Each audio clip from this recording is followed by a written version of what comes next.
저희가 이제 항상 가입을 하시잖아요. 회원 가입을 하시면은 이제 9-1번의 시설정보 설정 이 부분을 먼저 좀 들어가셔가지고 이 기관의 어떤 기관 번호랄지 기관 키워야 되겠죠. 11자리 숫자.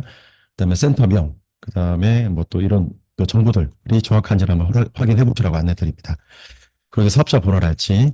그래서 이 부분들 좀 설명을 드릴 건데요. 자, 시설 직인 등록되어 있는 부분이지 않습니까? 그래서 이 시설 직인이 이제 처음에 어디 반영되는지 물어보시는 분들이 계시더라고요. 그래서 이 시설에서 적용되어 있는 직인은 보시면 먼저 수급자, 정보관리 쪽에 표준약관 부분하고, 그다음에 또 급여전 계획서, 그다음에 또 우리 청구서 만들잖아요. 예, 급여 명세서 쪽, 그다음에 수가 변경 안내서. 예, 매년마다 이제 고시가 바뀌면은 그 수가가 안내가 되는데, 예, 그 수가 보내시라고 저희가 이렇게 10-2-1번에서 제공하고 있습니다. 또 여기서도 이 직인 찍혀서 나가고, 그다음에 또 지원부들 급여, 저희 쪽 11-1번에서 급여 또 사용하시는 기간도 있으실 겁니다. 그러면 급여 명세서 쪽에도 반영이 되십니다. 정기원 기관의 어떤 지정서 지정 일자라는 게 있는데요. 여기 보시면은 기관 지정 일자라는 게 있습니다. 이 지정 일자는 따로 제가 뭐 연동되는 건 없지만 일단 제가 좀 제공되는 항목이기 때문에 여기 정확한 날짜를 입력을 해주시면 될 것 같고요. 그리고 또 저희가 가입하실 때 입력하신 이 사업자 정보 있지 않습니까? 사업자 정보. 예, 사업자 정보는 우선 세금 계산서 제가 발행을 할 때 이제 공급받는 자 정보로 활용이 되는 거고요. 그리고 이 사업자 번호를 가지고 또 활용할 수 있는 내용이 뭐냐면요. 저희가 또 현금 영수증 발행 서비스를 지금 무료로 제공하고 있어요. 그래서 제가 팟빌이라는 업체를 통해 가지고 제휴를 맺어서 진행하고 있는데, 예, 팟빌 쪽에 제가 이 정보를 가지고 어떤 회원가입이랄지 위탁 업무 정보로 해서 활용을 하고 있습니다. 그다음에 표준약관의 정보 수정이라는 부분이 있습니다. 표준사항 확인사항 수정 보시면은, 자, 보면 이거는 뭐냐면요. 말 그대로 표준약관 확인사항 관리인데, 제가 표준약관을 보시면은 조항들을 수정을 할 수 없도록 되어 있습니다. 이게 왜냐면 공정거래위원회 쪽에서 제공된 내용을 그대로 제가 반영을 했기 때문에 그걸 함부로 좀 수정을 할 수는 없도록 좀 되어 있거든요. 그래서 제가 내용을 수정할 수 없는 대신에 보호자분들이 보호자분들한테 안내할 수 있는 내용을 좀 요청을 많이 하시더라고요. 그래서 이 확인사항 관리라는 내용을 추가를 해주시면은 이게 등록하시고 나서 이후에 생성된 표준약관부터 반영이 되도록 되어 있습니다. 그래서 기존에 작성되어 있는 표준약관에는 여기 새로 등록된 이 확인사항 관리가 이렇게 등록이 되어도 기존에 작성된 표준약관에 반영이 안 되고요. 여기 등록하시고 나서 이후에 작성된 표준약관에만 반영이 되도록 되어 있습니다. 그래서 확인사항 추가 버튼 눌러보시면은 내용을 이렇게 뭐 입력을 하시고, 그다음에 이거 확인했는데, 확인은 저희가 또 체크를 하시면은 실제 보호자분들이 예, 아니요 이렇게 선택할 수 있도록 동의 처리하는 부분이 있습니다. 그래서 동의 처리 없이 그냥 단순한 안내만 하고 싶다. 그러면 확인 처리 뭐 이게 확인에 체크하지 말고 저장을 눌러주면 되는 거고요. 자, 이게 어디에 반영되냐면 실제 표준약관 쪽에 이제 출력을 해보시면은 마지막 페이지 뭐 보호자, 그다음에 수급자, 그다음에 시설장 직인이 찍혀 있는 부분이 있습니다. 마지막 부분에 거기 하단 쪽에 이와 같이 아까 등록되어 있는 확인 및 동의사항이 이렇게 안내가 되어 있습니다. 여기 이해 아니요. 아까 제가 여기 확인 쪽에 체크했을 때 이해 아니요 부분이 나오는 거고요. 확인 쪽에 체크를 하지 않았을 경우에는 여기 위와 같이 단순한 사후본처럼 단순한 안내사항으로만 처리가 됩니다. 그리고 또 이제 출력뿐만 아니라 또 문자나 또 알림톡으로 또는 보좌 앱을 통해서 발송하시지 않습니까? 예, 발송하시면 역시 보호자분들이 휴대폰에서 보실 때 확인사항, 안내사항이라고 있습니다. 예, 확인사항이 세 개, 그다음에 안내사항이 두 개 이렇게 표시가 되어 있고요. 이걸 클릭해서 들어가시면 우측 화면처럼 아까 출력의 화면에서 보였듯이 뭐 예, 아니요 동의 처리할 수가 있고, 그다음에 사후번호 이렇게 단순한 안내로 해서 처리가 될 수 있습니다. 여기 표준약관 본인 부담금 정보 수정 부분이 있는데요.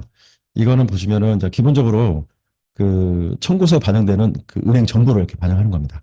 이게 은행을 현재 3개까지 입력할 수 있도록 제공하고 있는데요. 3개 입력하시면은 7-1번 쪽에 청구서에 그대로 반영이 되는 부분이고요.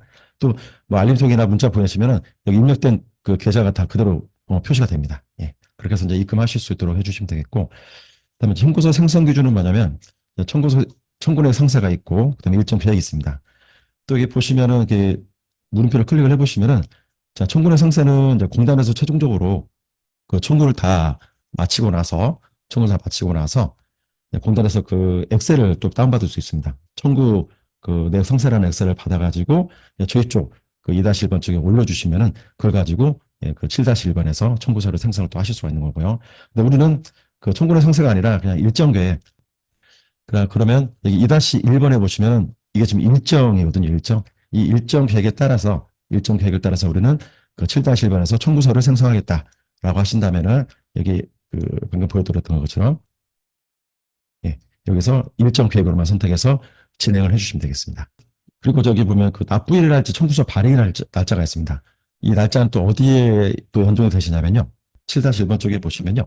7-1번 쪽에 실제 이 여기 상단을 보시면 설정했던 그 청구서의 발행일자와 그다음에 납부일자 이렇게 같이 연동해서 표시되는 걸 볼 수 있습니다. 자, 그리고 이게 표준약관 정보 쪽인데요. 이거 역시 이제 표준약관 그 내용이 조항에 반영되는 부분이거든요. 여기에 보시면 이용료 정산일과 이용료 세분역 통볼 두 가지가 있습니다. 그래서 이 내용은 여기 재구조에 보시면은 재구조 사망 쪽에 이 날짜가 그대로 반영이 되는 것을 확인할 수가 있습니다.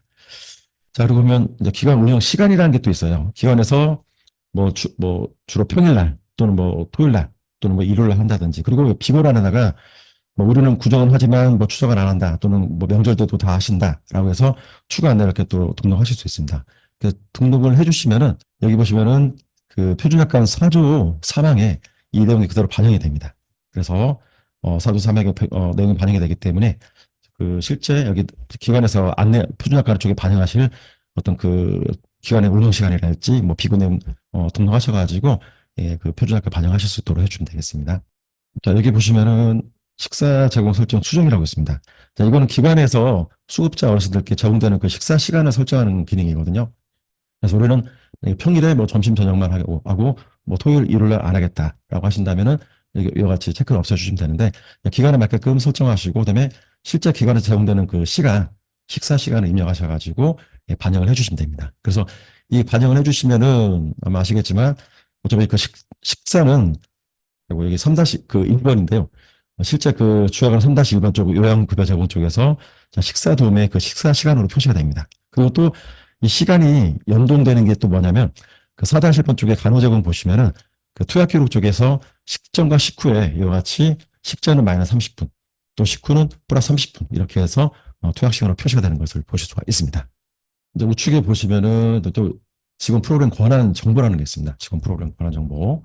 여기 보시면은 실제 프로그램 권한 설정을 들어가시면은 자, 이건 뭐냐면 그 직원마다 어떤 그 전체 메뉴를 접근할 수 있게끔 하고 또는 어떤 직원은 요양 파트만 또는 어떤 직원은 뭐 간호 파트만 이렇게 해서 그 업무 분장을 좀 하셔야 돼요. 그래서 저희 쪽에 그 메뉴 접근할 수 있는 그 권한을 지정하는 그 기능인데요.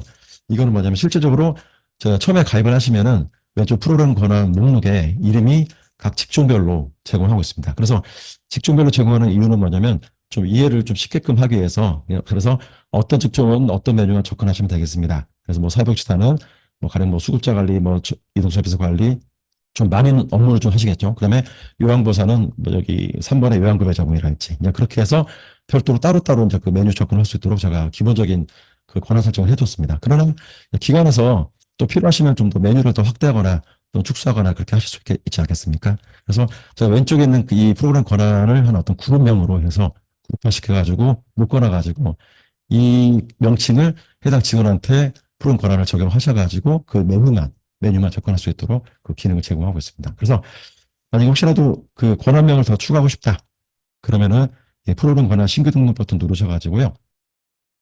이런 식으로 해서 등록을 해주셔가지고 그래서 뭐 이분들은 어떤 뭐 수급자 관리, 이동 서비스 관리, 뭐 전체 어떤 업무를 좀 많이 더 확장을 시키신다든지 그렇게 해서 저장을 하셔가지고 해주시면 이제 이 그룹에 대해서는 이런 그 메뉴를 접근할 수 있도록 되어 있는 겁니다. 근데 그러면 이 방금 등록했던 권한을 또 적용하게 되지 않습니까?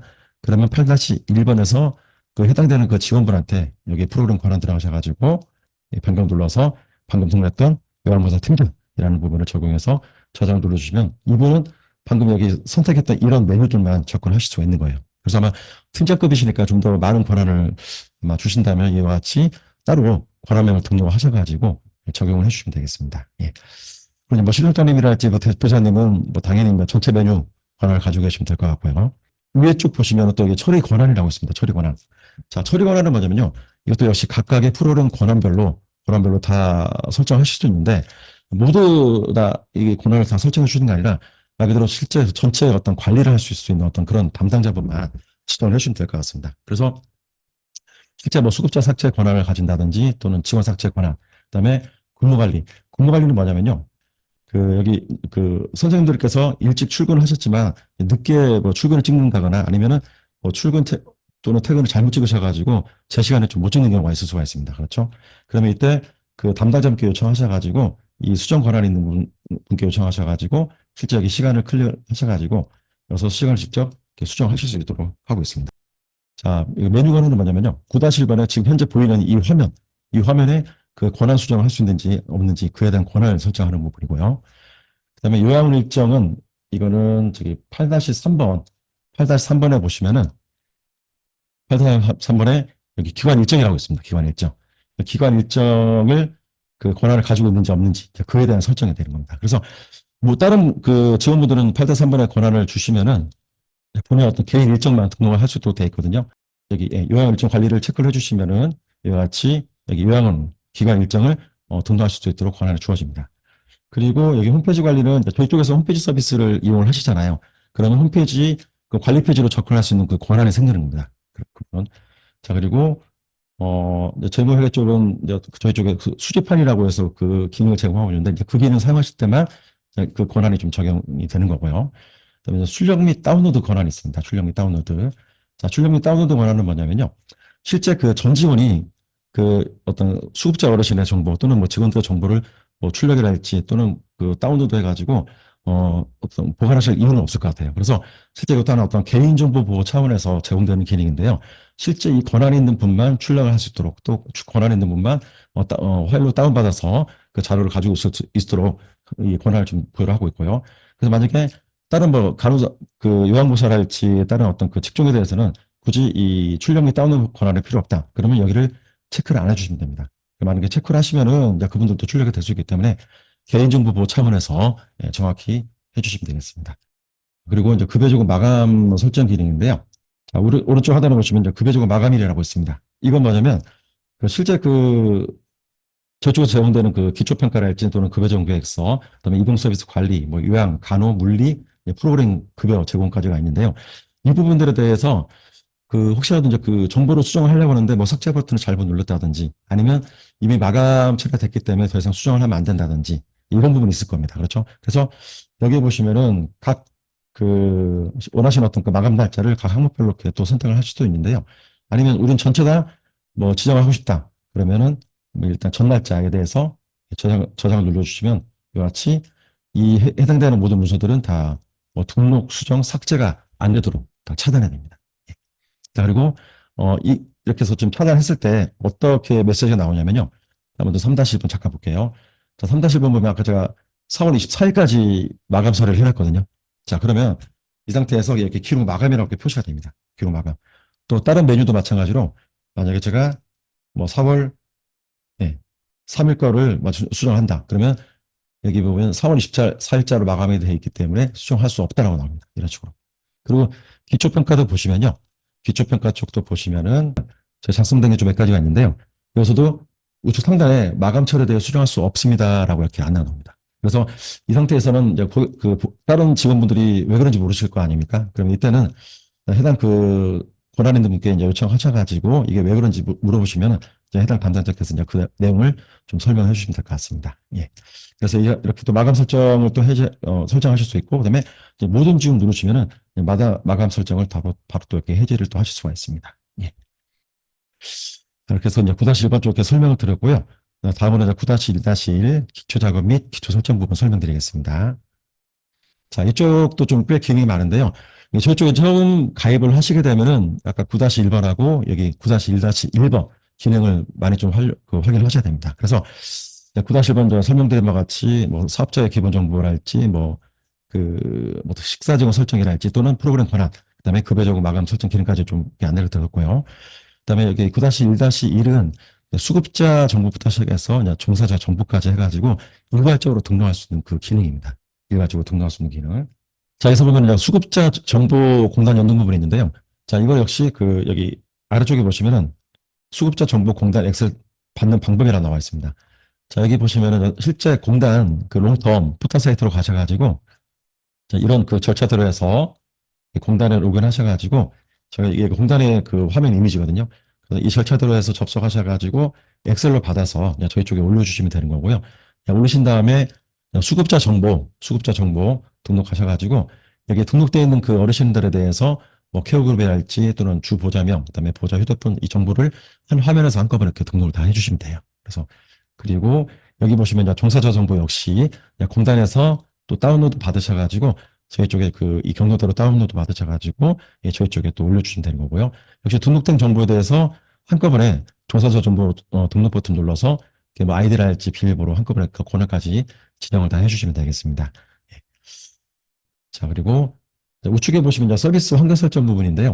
자, 이 부분은 뭐냐면 저희 쪽에서 그 혹시라도 이제 일반실하고 또 뭐 지배전담실 이렇게 운영을 둘 다 하시는 기관들도 계실 겁니다. 그렇죠?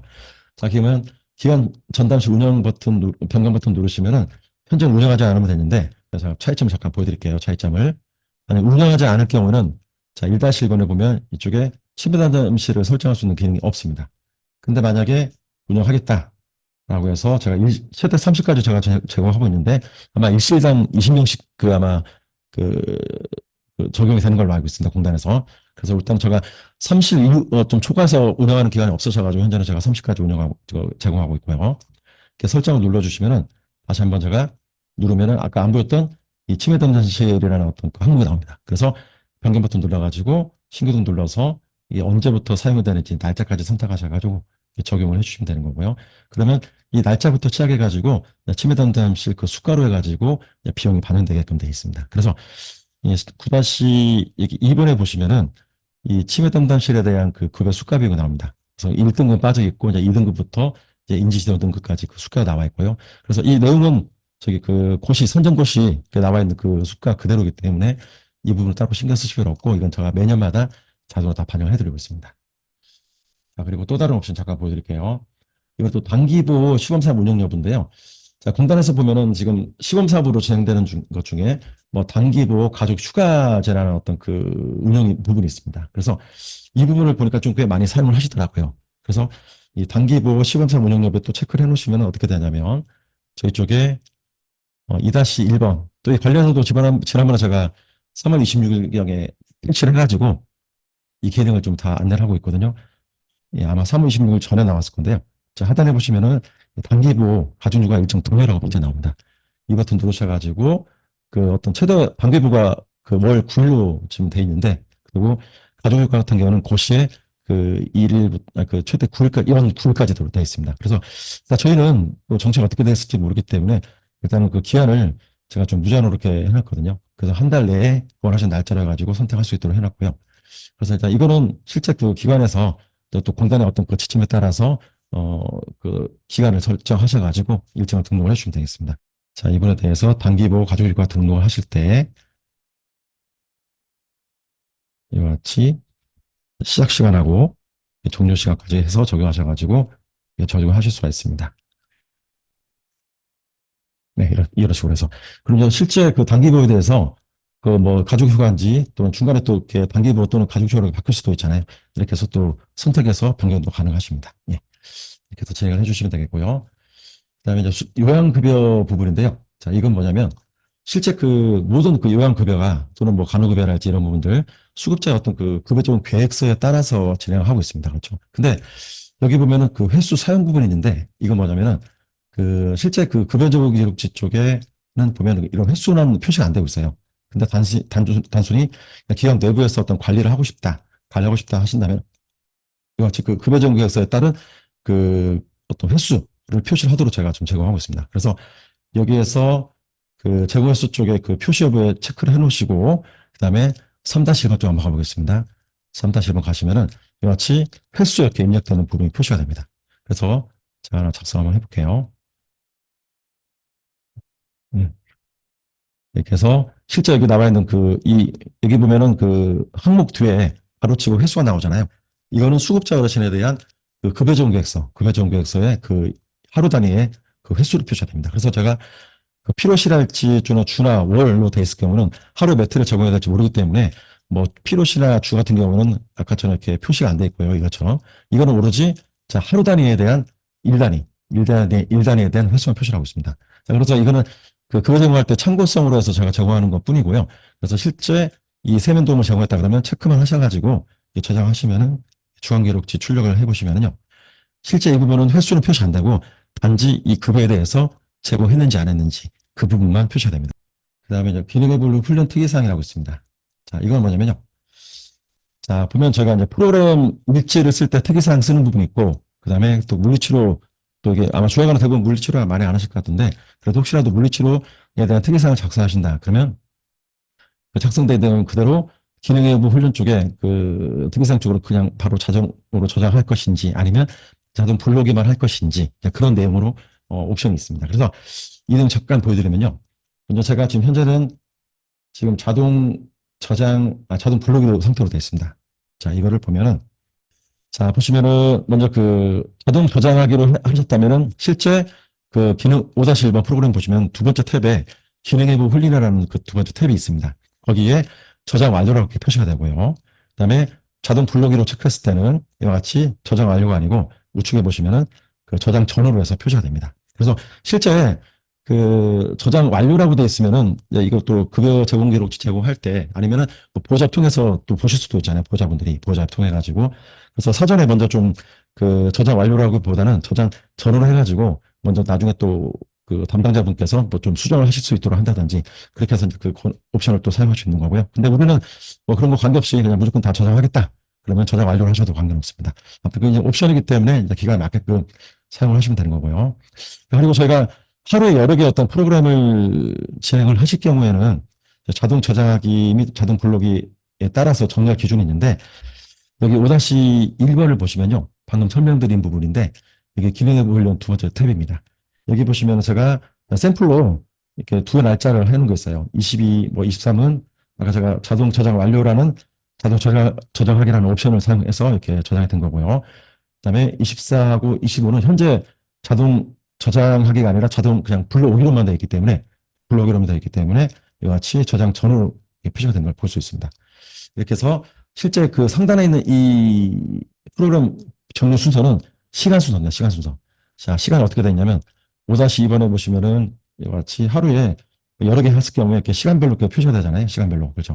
그러면 실제 뭐 가나다 순서는 아니라 약간 프로그램이 보여지는 그 순서는 이와 같이 가나다 순서로 보여지는 거고요. 그리고 이 특이사항이 저장되는 순서는 그 실제 시간 순서대로 저장이 됩니다. 그래서 제가 이게 1대1로 매핑이 되지는 않고 또 어차피 이쪽 부분을 또 전반적으로 좀 수정을 많이 하시기 때문에 아마 저게 좀 정렬되는 여기 특이사항이 정렬되는 기준은 별로 좀 의미가 없을 것 같아가지고 이 프로그램 정렬을 좀 맞추진 않았습니다. 특이사항 블록이 기능이 있는데요. 자, 이 기능은 뭐냐면 매번 자주 반복돼서 또 특이사항을 또 기록을 하는 경우도 있지 않겠습니까?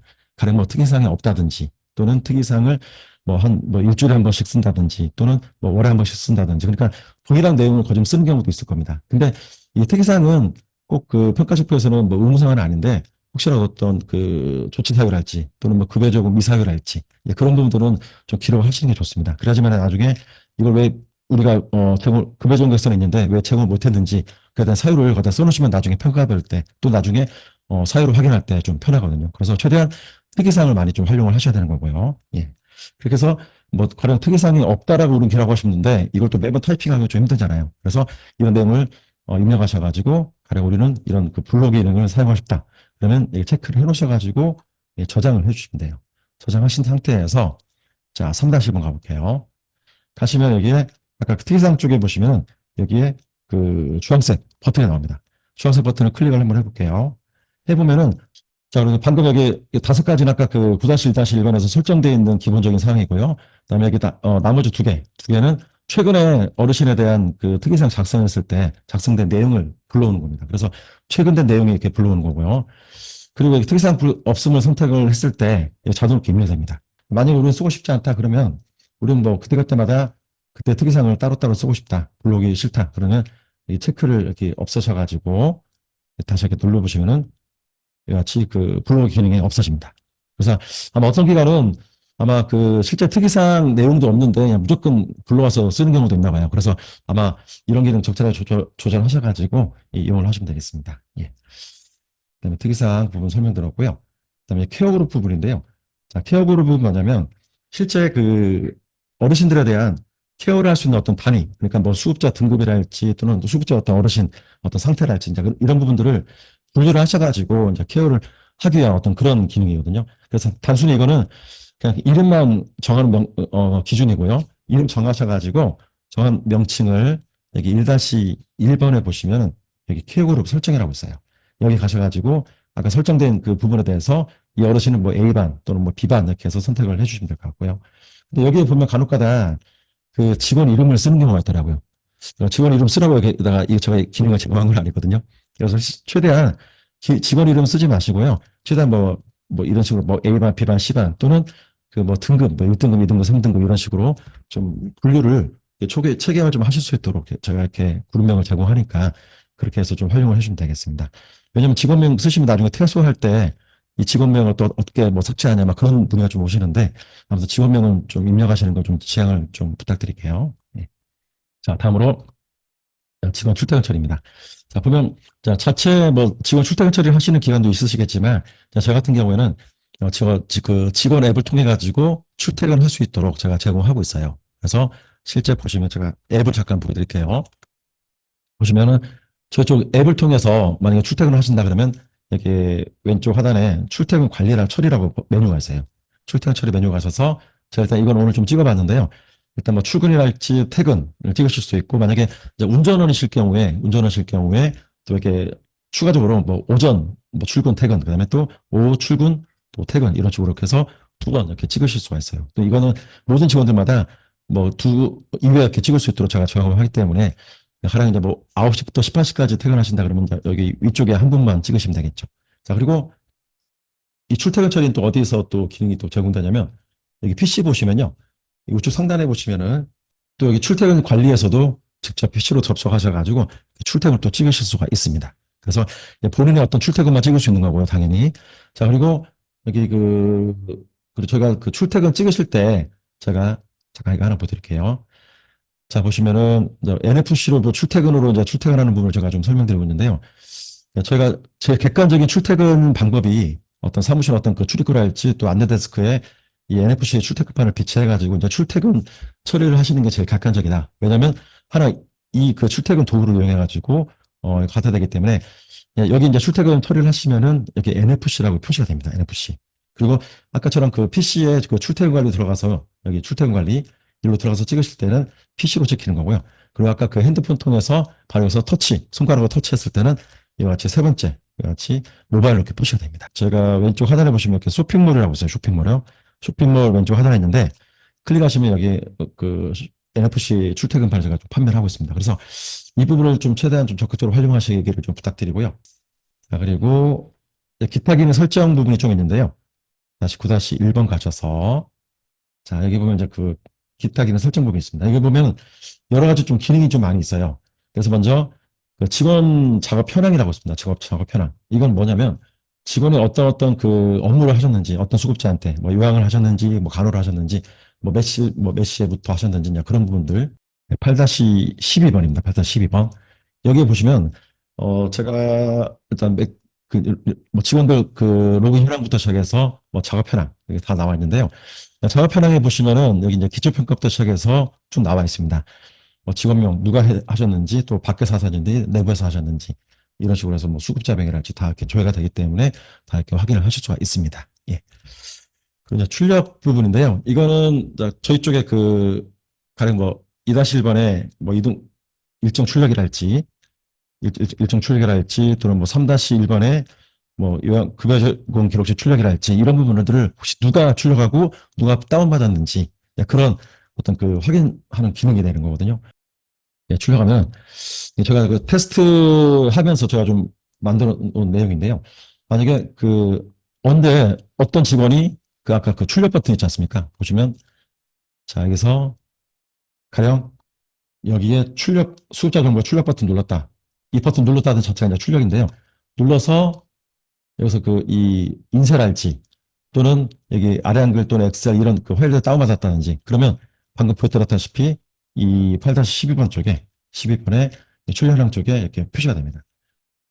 이와 같이 뭐 어떤 그 PDF를 받았는지 또는 아령을 받았는지 또는 아까 그 인쇄 버튼 눌러서 인쇄를 했는지 그런 여부를 다 파악을 하실 수가 있어요. 그래서 수급자 누구인지 직원 누구인지 예, 그런 식으로 해서 다 확인할 수가 있기 때문에 일단 뭐 이런 부분들 잘 활용하셔가지고 예, 조회를 하셔가지고 혹시 뭐 개인정보 관련해서 혹시 누가 어떤 그 허락 없이 뭐 출력했는지 또 허락 없이 뭐 다운로드 받았는지 그런 부분들을 좀 확인하실 수 있는 용도로 예, 사용하실 수 있도록 제공하고 있습니다. 예. 자, 다음으로 이제 수급자 프로그램 일지 작성 시 결석 수급자 자동 제어 사용 여부인데요. 이거는 뭐냐면요. 이거는 잠깐 이걸로 설명드릴게요. 자, 이거는 그 5-1번 이제 프로그램 운영 일지를 기록하실 때 보시면 이제 프로그램 참여 수급자 목록에서 그 2-1번의 일정에 보면은 뭐 결석자가 있고 또는 뭐 결석에다가 또 미용자가 있으실 거 아니겠습니까? 그러면 그 수급자는 이 그 프로그램 운영 일지 작성하실 때 여기서 제외 처리한다라는 그 내용입니다. 그래서 이미 작성된 거는 제외 처리 안 되고 그 작성하실 때그 결석자를 제외할지 말지를 선택하는 옵션이 되겠습니다. 자, 다음으로 이제 요양급여 식사 도움 작성 시 이동 서비스 시간 체크 부분인데요.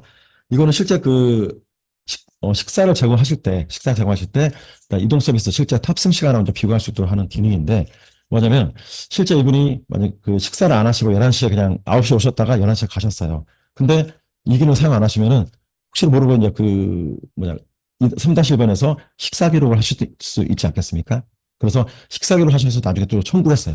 청구를 하면 보호자분들이 우리 부모님은 우리 어머님은 식사 안 하시고 퇴소했는데 왜 청구를 했냐라고 따질 수가 있습니다. 그래서 이런 분쟁도 최소화할 수 있도록 하기 위해서 실제 이제 식사돈 그 시간하고 어떤 이동 서비스 시간을 체크를 할 수 있도록 해서 이와 같이 기능을 제공하고 있는 거고요. 그래서 실제 탑승 처리하고 나서 만약에 그 11시에 이제 퇴소하셨다는데 12시에 그 식사 제공하려고 기록하셨다 그러면 이와 같이 이제 알러트가 나와서 안내 메시지가 나옵니다. 그다음에 이동 서비스 시간은 일정의 자동 관영 사용 여부가 있습니다. 이거는 그 2-2번은 기관의 차량을 이용하는 거고 2-3번은 또 그 자가 즉 보호자분이 모시고 오신다거나 그런 부분인데요. 그래서 실제 이러한 기록들을 2-1번 일정에 반영할 것인지 말 것인지 그 여부를 확인하는 겁니다. 자, 2-2번은 기관의 차량 이용, 2-3번은 차량 미용이라고 해가지고 실제 그 보호자분들이 모시고 오는 경우로 해서 이제 그때 시간을 기록하는 거거든요. 그래서 이 두 가지가 실제 이동 서비스 시간인데 이 이동 서비스 시간을 여기 2-1번, 2-1번 쪽에 반영을 할 것인지 말 것인지 그 여부로 선택하는 겁니다. 그래서 제가 실제 보면은 어차피 일정은 계획이고 이제 그 실제 이 탑승이랄지 이런 부분들을 통해 가지고 실제 시간이 반영되는 거기 때문에 가급적 이 사용으로 해서 체크하는 걸 제가 좀 권장드리고요. 그리고 어차피 이동 서비스 시간을 가지고 나중에 공단에 청구를 하시잖아요. 그래서 최종적인 시간이 되는 거기 때문에 체크해서 사용하시는 걸 권장드리고 있습니다. 그리고 이제 욕구사정 분류별 작성 저장 기능인데요. 자, 이거는 뭐냐면 실제 1-3번에 보시면은 그 욕구사정 그 작성하는 부분이지 않습니까? 예. 자, 이 부분인데요. 자, 1-3번 그 욕구사정 보시면은 10가지 그 분류가 있어요. 그죠? 그래서 실제 그 대표 작성자 한 분만 하셔도 관계는 없는데, 아니다, 우리는 각각 단위별로 해가지고 그 작성자가 따로따로 해서 저장하겠다 하실 경우에는 그냥 그 옵션을 설정하셔가지고 진행을 해주시면 되겠습니다. 예, 그래서 이 기능 보시면 되겠고요. 자, 그리고 이제 보호자 일정의 요청사항 입력이라는 부분인데요. 이것도 여기 제가 이 안내 내용 보고 설명드리겠습니다. 자, 뭐냐면, 실제 저기 2-1번에 보면 일정 관리가 있지 않습니까? 이제 일정 관리. 여기 일정 관리에서 그 이제 어르신한테 이제 일정을 보내드리는데, 그러면 보호자분들이 그 일정을 보시고, 또 보호자 앱이랄지, 또는 그 보내드리는 어떤 그 일정표에다가 클릭을 하시면은, 이와 같이 요청글 남기기라고 표시가 됩니다. 요청글 남기기. 요청글 남기기에다가 그 보호자분이 뭐, 일단 뭐 아들이 뭐 전화번호까지 입력하시고, 만약 가족 모임으로 이제 입수하지 않겠습니다라고 해서 이제 이렇게 답장을 요청하는 내용을 보내시면은, 자, 이런 식으로 해서 2-1번에 그 왼쪽 그 목록이 나오잖아요. 어르신 목록. 거기에 요청이라는 그 아이콘 표시가 나옵니다. 그러면 이제 우측으로 그 달력 일정을 보시면은 어떤 날에 요청이 있는지 또 보호자 요청이라고 해가지고 그 아이콘 표시가 나오는 거고요. 이 상태에서 클릭을 하시면은 왼쪽에 아까 그 보호자분들이 입력하셨던 그 사유를 보실 수 있습니다. 그래서 이제 일행을 보시고 또 이제 답장을 주셔야 되잖아요. 답장을 이제 우측에다가 읽었다고 확인하고 예, 내용을 써서 주시면은 보호자분들이 예, 그 답장 내용을 이렇게 보실 수가 있습니다. 이때 보시면 그 케어포 접근 IP 가능 IP 설정한 부분이 있는데요. 자, 보면 이것도 하나 어떤 보안적인 기능으로 보시면 되는데요. 우리는 그 어떤 사무실에서만 업무를 하고 외부에서는 업무를 할 수 없도록 차단하고 싶다. 그러면 여기에 허용된 IP만 로그인을 체크를 하셔가지고 이것처럼 뭐 태블릿이랄지 PC, 스마트폰 전부 다 기관에 연결되어 있는 그 공유기 있지 않습니까? 공유기. 이 공유기에 그 IP를 불러가지고 저장을 하시고, 그래서 만약에 공유기가 여러 개다. 그러면 공유기에 붙어 있는 그 PC에서 이같이 해커프 로그인 하셔가지고 이 메뉴에서 내 IP 주소 쪽에 눌러서 추가를 다 해주시면 돼요. 그러면 그 사무실에서만 업무를 보실 수가 있는 거고요. 그리고 이제 출퇴근도 마찬가지로 그렇게 진행하실 수 있습니다. 그래서 혹시라도 이제 그 송영 저기 이제 이동 서비스 하러 가시는 그 운전하는 분이랄지 이제 동승자분이 같이 계시면 그때는 뭐 잠깐 풀어주신다든지 그렇게 좀 유도 있게 진행을 하시면 될 것 같고요. 네, 이용기가 안내 만료 안내 수신 직원이라고 있는데 이거는 뭐냐면 저희 쪽 케어포의 그 뭐 서비스 만료 일자랄지 또는 홈페이지 서비스를 이용하시면 홈페이지 만료랄지 이제 그런 내용들을 받아볼 수 있는 직원을 선택하는 겁니다. 그래서 이제 그분들은 휴대폰 번호랄지 뭐 메일 이렇게 등록해 놓으시면은 그분들한테 이런 주기적으로 해서 안내 문자나 안내 메일이 발송되도록 하고 있습니다. 예. 그리고 이제 인지 기능 평가 K-MMS2 사용 부분인데요. 이거는 뭐냐면 이제 유료로 구매를 하셔야 돼요. 뭐냐면 제가 기본적으로는 그 1-3번에서 여기 보면은 인지 기능이 있는데 현재는 제가 지금 테스트하려고 이제 구매한 것처럼 제가 해놨기 때문에 K-MMS2가 보이는 거고요. 기본적으로 여기 시스템 변경 버튼 눌러보시면 시스트로 제공이 됩니다. 그래서 실제 구매를 하시면은 이와 같이 이제 수급자 50명 이상의 경우에는 여기 1-1번 수급자 정보 관리에 등록되어 있는 수급자 수입니다. 그래서 1년에 44,000원, 50명 미만은 33,000원 1년으로 해가지고 이렇게 결제하실 수 있도록 되어 있고요. 결제하시면 즉시 바로 이와 같이 즉시 이용하실 수 있습니다. K-MST로. 그리고 언제든지 또 필요하시면 시스트로 이렇게 전환해서 또 사용도 하실 수 있어요. 그래서 시스트 변경까지 해서 할 수도 있고 또 시스트 변경해서 K-MS2로 변경도 가능하시고요. 이렇게 해서 상호 전환이 가능합니다. 예. 그리고 이제 알림톡 발송 시 기관 채널 사용 부분인데요. 자, 이건 뭐냐면 일단 이건 카카오톡에서 그 무료로 진행되는 서비스고요. 어떤 그 우리가 보면은 그 카카오톡 받으면은 어떤 뭐 기관의 뭐 LG나 뭐 삼성이나 여러 가지 뭐 보험사 같은 데서 그 해당 업체명으로 또는 해당 업체의 아이콘을 해서 이렇게 메시지가 오잖아요. 그래서 이것도 역시 기관의 어떤 아이콘, 기관의 그 명칭을 해가지고 발송하도록 좀 하는 그 기능입니다. 그래서 실제 이 카카오 비즈니스 통해서 채널 검색료 아이디를 신청하셔가지고 승인이 되면은 승인된 아이디를 저쪽에 입력하시면 돼요. 그럼 제가 그 아이디가 진짜 승인된 건지 확인해서 연동 처리를 진행합니다. 그래서 이 채널 안내, 그 채널 신청 안내 버튼 누르시면은 여기 좀 자세하게 그 신청 방법이 나와 있으니까요. 이 내용 보셔가지고 진행해 주시고, 예, 여기다가 저 채널 아이디, 그 승인된 채널 아이디 입력을 해주시면 되겠습니다. 그럼 제가 확인해서 연동 처리를 진행할 거고요. 이 내용 잠깐 보여드릴게요. 자, 보시면은, 자, 일단 무료입니다. 무료. 신청은 무료. 여기 보시면 이제 사용하지 않는 경우와 사용하는 경우가 있는데, 사용하지 않는 경우에는, 자, 보면 일단 저희 쪽 퀘어프 명칭으로 발송돼요. 퀘어프 명칭. 그러면 약간 좀 신뢰도도 좀 내려갈 수도 있고, 혹시라도. 이렇게 되면 저희 쪽으로 좀 연락이 오더라고요. 보호자분들이. 그래서 가급적이면 여기 그 보호자, 그래서 이제 알림토 수신치 기관의 어떤 명칭과 이제 로고가 표시가 되는 거고, 이렇게 되면 좀 약간 좀 신뢰도가 좀 향상이 되겠죠. 아, 그래도 여기서 좀 신경 많이 쓰는구나, 이 기관이. 그래서 실제 기관의 어떤 명칭과 기관의 로고로 해서 표시가 되어가지고 발송 처리가 되도록 진행이 됩니다. 그래서 이 기능 지금 꽤 많이 기관에서 사용 중이거든요. 그래서 신청하는 방법도 어렵지 않기 때문에 이 안내에 따라서 신청하셔가지고 이용을 하시면 되겠습니다. 자, 여기 출력 설정 부분인데요. 여기는 뭐냐면 그 어떤 보안 문구라고 해가지고 그 실제 출력을 하게 되면은 이런 내용으로 이렇게 출력이 됩니다. 여기 지금 이거는 직접 다 입력을 하실 수 있어요. 입력 다 하실 수 있습니다. 이 문구는 기본부로 저희가 제공하는 건데 수정해서 다 입력하실 수 있고요.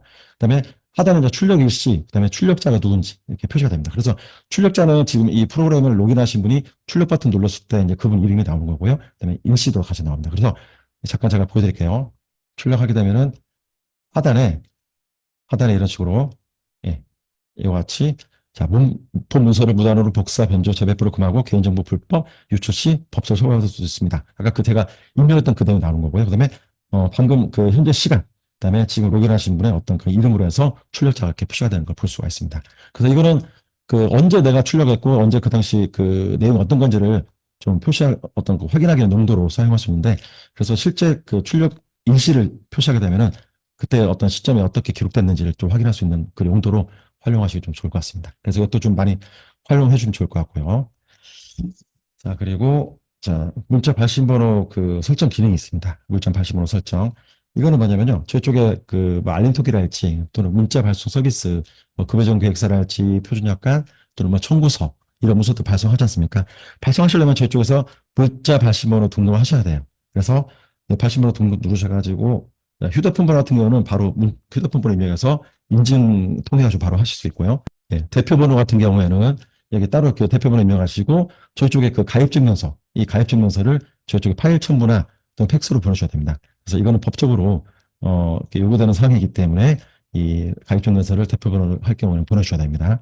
그럼 이렇게 문자 받으신 번호 등록돼 있는 이런 번호들을 하나씩 선택하셔가지고 그때그때마다 변경해서 이용을 하실 수 있습니다. 예. 다른 현금영수증 발행 서비스인데요.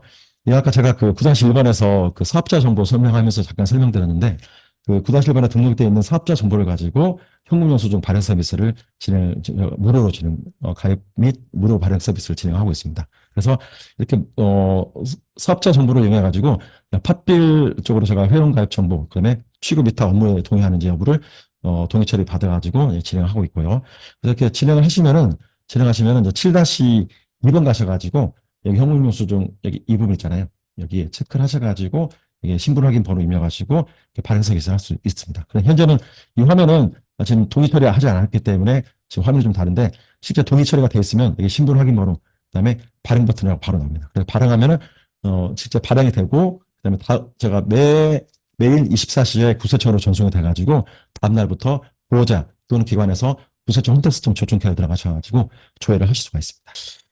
그 다음에 이제 9-2번 쪽 설명드리면 이거는 아까도 잠깐 좀 보여드렸는데요. 왼쪽은 이제 공단급여 수가 정보, 이제 우측은 기관에서 설정하는 뭐 식사비랄지 간식 이런 수가 정보 부분이고요. 왼쪽 같은 경우에는 제가 그 매년 말쯤에 공단 고시가 나오잖아요. 공단 고시가 나오는데 공단 고시에 나와 있는 그 변경된 수가를 저렇게 일하게 따라서 관리를 합니다. 그래서 급여 수가 변경대에 한번 보시면은 이제 과거 뭐 2024년도, 2023년도, 22년도 이렇게 쭉 나와 있습니다. 이런 내용도 다 정리하고 있으니까 이 화면에서 다 한번 보실 수 있습니다. 예. 또 이제 고시 들어가서 보시려면 조항 다 찾아서 봐야 되는데 여기서 이제 한꺼번에 다 주간보호 관련된 뭐 치매 전담이랄지 뭐 이런 뭐 가족 주가랄지 뭐 단기 보호 이런 부분들 다 보실 수가 있는 거고요. 자, 제일 중요한 거는 이제 기관의 비급여 수가 정보를 관리를 하셔야 돼요. 관리를 하시는데 그러면 이제 또 매년마다 이제 뭐 물가 상승이랄지 이런 이유로 뭐 식사비랄지 간식비가 좀 증가될 수도 있고요. 자, 그에 따라서 이제 금액이 좀 변동될 수 있지 않겠습니까? 자, 그러면 자, 기존에 작성된 거를 가지고 이렇게 수정을 하시면 안 되고 여기 이제 수정 버튼에 있어서 수정 버튼 들어가셔가지고 만약에 지금 2025년도다. 2025년도 날짜만 수정해서 하시는 경우가 있는데 그렇게 하시면 안 되고 여기 이제 이력을 다 꾸준하게 관리하셔야 돼요. 그래서 우리가 과거에 얼마나 받았고 또 금년에 얼마나 받았는지 이제 그런 이력을 한눈에 이렇게 볼 수가 있는 거고요. 또 이 이력에 따라서 혹시라도 과거에 그 청구서를 지우고 다시 생성도 하실 수 있잖아요. 그죠? 그러면 그때를 대비해서 이런 이력들 관리해서 그때 당시에 비용으로 청구를 하셔야 되니까 다시 만드실 때요. 그래서 과거 어떤 이력을 꾸준히 관리하시고 그래서 새로 등록하실 때는 비급여 수가 신규 등록 버튼 눌러서 새로운 그 날짜 만약에 그 또 2024년도 1월부터 6월까지는 뭐 1,000원, 그다음에 7월부터는 뭐 2,000원 받겠다 그러면 다시 여기서 지금 여기 보면 24년도 12월 31일까지 되어 있지 않습니까? 그렇죠. 24년도 12월 30일까지. 자, 이 부분을 자 비급여 수가 수정이 아니라 이제 신규 등록. 우리는 만약에 24년도 7월 1일부터 좀 변경된 수가를 하겠다. 그러면 신규 등록 눌러서 여기다가 24년도 7월 1일자로 해주시면 돼요. 해주시고 뭐 종료를 안 쓰셔도 관계없고 쓰시겠다면 종료를 10월 30일자로 그다음에 뭐 그 금액 피고는 뭐 써도 안 써도 되는데요. 뭐 이력을 중간에 추가한 이유가 있어야 될 수도 있으니까 금액 증가에 따른 이력 추가 이렇게 해서 등록하시고 그다음에 식사 뭐 간식 제공 기록 건수만 청구 이거는 뭐냐면 그 3-1번 요양급여 쪽에 식사 도움 기록 있지 않습니까? 거기에 있는 그 기록된 건수로만 청구하실지 아니면은 이 어르신이 또 일정 그 2-1번에 보면 일정이지 않습니까? 근데 오신다고 우리 일정에 다 반영했고 또 오신다고 우리는 식자재를 다 준비를 했기 때문에 우리 무조건 그 일정에 따라서 다 받겠다라고 하신다면은 아래쪽에 있는 그 식사 간식 제공 기록 없어도 기관의 설정대로 모두 청구. 그러니까 이거는 2-1번에 일정이 있어야지만 청구가 되는 겁니다. 맞죠? 그리고 이거는 3-1번에 요양급여 쪽에 식사 기록이 있어야지 청구가 되는 거고요. 예, 그렇게 해서 이런 차이점을 알고 계시면 되겠고, 그다음에 식사별 또 주화관 같은 경우는 아침, 점심, 저녁 식사 금액이 좀 다르다고 하시더라고요. 그래서 제가 이렇게 식사별 금액 설정 기능을 좀 나눴습니다. 그래서 뭐 7월 1일부터는 좀 뭐 증가돼서 이렇게 뭐 특식이 뭐 제공되는 경우도 있겠고 막 어떤 점심때는 이렇게 해서 설정도 하실 수 있고요. 그다음에 또 간식은 뭐 일식으로 하실지 아니면 하루 단위로 해서 제공하실지. 만약 일식이라면은 이게 뭐 하루면 2,000원인데 일식이면 뭐 2,000원 하신다든지 1,000원 하신다든지 뭐 하루에 뭐 오전 오후 두 번 주시면 뭐 각각 1,000원씩 해서 그렇게 하실 수도 있겠고요. 그다음에 식사비, 간식비 월 한도가 있는데요. 이건 뭐냐면 이게 물음표 또 클릭 한번 해서 보시면은 자 식사비와 그다음에 경과식은 빠져야 되는데 나와 있네요. 식사비와 그다음에 간식비를 합한 금액이 한도액을 초과할 경우 한도액만큼만 청구합니다라고 되어 있어요. 이 말씀은 뭐냐면 만약에 어르신이 한 그 10만 2천 원 나왔다. 10만 2천 원 나왔다. 간식비하고 식사비랑 합쳐서 그러면 이게 설정되어 있는 이 10만 원 제가 10만 원 써볼게요. 10만 원만 청구되도록 하는 부분입니다. 청구서에서. 그리고 만약에 10만 원 그 미만으로 나왔다 그러면 10만 원 미만만 청구가 되는 거고요. 그래서 이거는 매월마다 똑같은 금액 이 10만 원으로 청구되는 게 아니라 한도를 정해가지고 10만 원 미만이면 10만 원 미만된 금액으로 만약에 10만 원 초과되면 초과된 금액으로 하지 않고 10만 원까지만 받겠다는 그런 설정 부분입니다. 이렇게 해서 설정하시면 되겠고요. 그 제가 이렇게 설정된 거 한번 등록해 볼게요. 자, 그러면 아까 처음에 여기 그 방금 전에 있었던 그 이력이 자동으로 종료일자가 10월 31일에서 자, 6월 30일자로 바뀐 걸 볼 수 있죠. 그래서 왜냐면 그 이후에 그 이력이 7월 1일자로 바뀌었기 때문에 자동으로 그 전날짜는 자동으로 그 시작 날짜에 전날짜로 바뀌어지는 이렇게 처리가 되는 걸로 볼 수 있습니다. 이렇게 해서 이력을 잘 관리해 주시고요. 자, 그리고 이제 9-3번 내용 보겠습니다. 9-3번은 저쪽 결제하는 그 기능인데요. 저희 쪽에서 결제하실 때 뭐 캐시포 서비스랄지 또는 뭐 문자 건수 또는 홈페이지 또 K-MMS 이것도 이제 입력을 한 번씩 하셔야 되는데요. 이렇게 해서 결제를 하실 수가 있어요. 결제를 하셔가지고 결제된 내용을 이제 우측에서 보실 수 있는데 그 저쪽 뭐 세금계산서 요청이라 할지 또는 신용카드 영수증 요청이라 할지 또는 현금 영수증 요청이라 할지 이럴 때 여기 결제 내역 들어가셔가지고 여기에서 출력해서 받아볼 수 있습니다. 그래서 간혹가다 뭐 현금 영수증 어디서 받나요? 뭐 카드 영수증 어디서 받나요? 이렇게 말씀하시는데 이 9-3번 가시면 되고 혹시라도 이 9-3번에 권한이 없으시면요 담당자분께 요청하셔가지고 여기서 그 영수증 같은 거 출력하실 수 있도록 안내를 해주시면 되겠습니다. 9-4번입니다. 4번 같은 경우에는 실제 그 비품 관리 대장인데요. 이거는 평가는 없습니다. 평가는 없습니다. 그냥 저희가 부가적으로 제공되는 기능인데요. 실제 그 기관에서 사용되는 뭐 회계장부랑 또는 어떤 뭐 비품 관리 대장이랑 좀 맞추고 싶다. 근데 비품 관리 대장이 없다. 그럼 저희 쪽 케어프 쪽에다 관리하셔가지고 남겨주셔서 뭐 회계장부랑 맞춰보시는 용도로 사용하신다든지 뭐 이제 기타 등등의 사유로 작성해서 남겨주시면 될 것 같고요. 이거는 평가 지표는 없는 거고 그냥 부가적으로 제공되는 기능일 뿐입니다. 저희 쪽에 처음 사용하실 때는 그냥 공단에서 받아서 일괄적으로 올리시면 되는 거예요. 수부처도 마찬가지고요. 그래서 그 이후에 입사를 하시는 분이 한 분 오신다 또는 뭐 두 분 오신다 뭐 그럴 때마다 공단 들어가서 매번 그 파일을 다운로드 받으실 필요는 없을 것 같고요.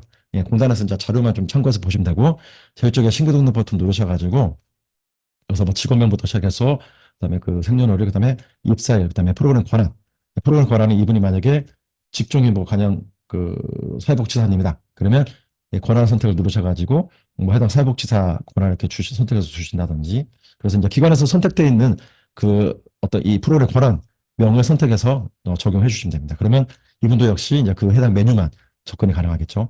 그래서 등록을 해주시고요. 그다음에 아이디랑 비밀번호. 왜냐하면 이 각자 아이디로 로그인하셔가지고 업무를 보셔야 되기 때문에 하나 어떤 공유되는 그 아이디는 없습니다. 저희 퀘어폴은 각자 직원별로 각각 아이디가 부여되는 거기 때문에 뭐 공유하는 그 아이디는 없는 겁니다. 절대로. 그래서 그렇게 설정해 주시고 그다음에 치매 교육 이수 여부에 대해서는 또 치매 교육 이수 날짜까지 같이 적용해 주시면 될 것 같고요. 없으시면 뭐 체크하실 필요 없는 거고요. 이렇게 해서 등록을 다 해주시면 되겠습니다. 예. 이렇게 해서 등록해 주시고 그다음에 등록된 직원에 대해서 보시면 이제 우측에 그 입사일이랄지 이런 권한 같은 부분들 설정을 또 하실 수가 있습니다. 그래서 혹시라도 입사일자를 뭐 이분이 뭐 오늘 오시기로 하셨는데 오늘 못 오셔가지고 뭐 내일 오신다. 그런 이제 미리 등록해 놓으신 경우도 있잖아요. 그럼 이력 수정 누르셔가지고 날짜는 좀 다시 이렇게 내일로 바꾸신다든지 해서 진행해 주시면 되겠고요. 네, 직종도 마찬가지로 이분 시험에 뭐 사회복지사로 계셨다가 나중에 또 시설장으로 하신다든지 그럼 다시 담당 직종 신규 등록 버튼 누르셔가지고 그 해당 그 날짜 그러니까 실장님으로 오신 날짜 선택하시고 이렇게 해서 그다음에 또 실장님 선택해서 등록을 해주시면 되겠고요. 9월달 너무 머네요. 3월 말로 해서 선택을 이렇게 해주시면 됩니다. 그러면 이렇게 이력이 또 추가되는 거 볼 수도 있겠고요. 그래서 이력 관리도 정확히 잘 하셔야 돼요. 이력 관리 이렇게 수정 버튼 눌러서 과거 거 그냥 덮어 쓰시면 안 되고요. 어, 그 실제 이 과거 이력까지 포함해가지고 현재 변경된 이력까지 다 포함해서 관리를 하셔야 됩니다. 자, 이렇게 해서 자, 그리고 실제 담당 직종을 보시면은 여기에 이게 왜 중요하냐면요. 날짜와 직종이 왜 중요하냐면 실제 이 내용을 가지고 저희 8-2번, 8-2번의 근무일정표를 작성하시면은 저희 쪽에서 이제 공단 연동이라는 어떤 내용을 통해 가지고 자료를 다운받게끔 되어 있습니다. 이 자료를 다운받으시면은 여기에 실제 변경된 직종의 변경된 날짜부터 그 직종으로 적용되고 또 공단도 역시 직종이 변경이 되면은 변경된 직종의 날짜부터 근무 시작일 날짜로 처리가 됩니다. 그래서 제가 그런 부분들을 좀 호환을 시키기 위해서 저희 쪽에 여기 날짜, 여기 직종 변경된 날짜랄지 이런 부분들 정확히 하시라고 안내를 드리고 있습니다. 자, 그리고 또 이제 아이디 패스워드도 여기서 또 얼마든지 수정이 가능하시고요. 그다음에 직원들 서명을 또 하셔야 되지 않습니까? 자, 서명하실 때는 여기 PC 들어가서 변경 버튼 누르셔가지고 이렇게 또 서명을 또 이렇게 또 하실 수도 있고요.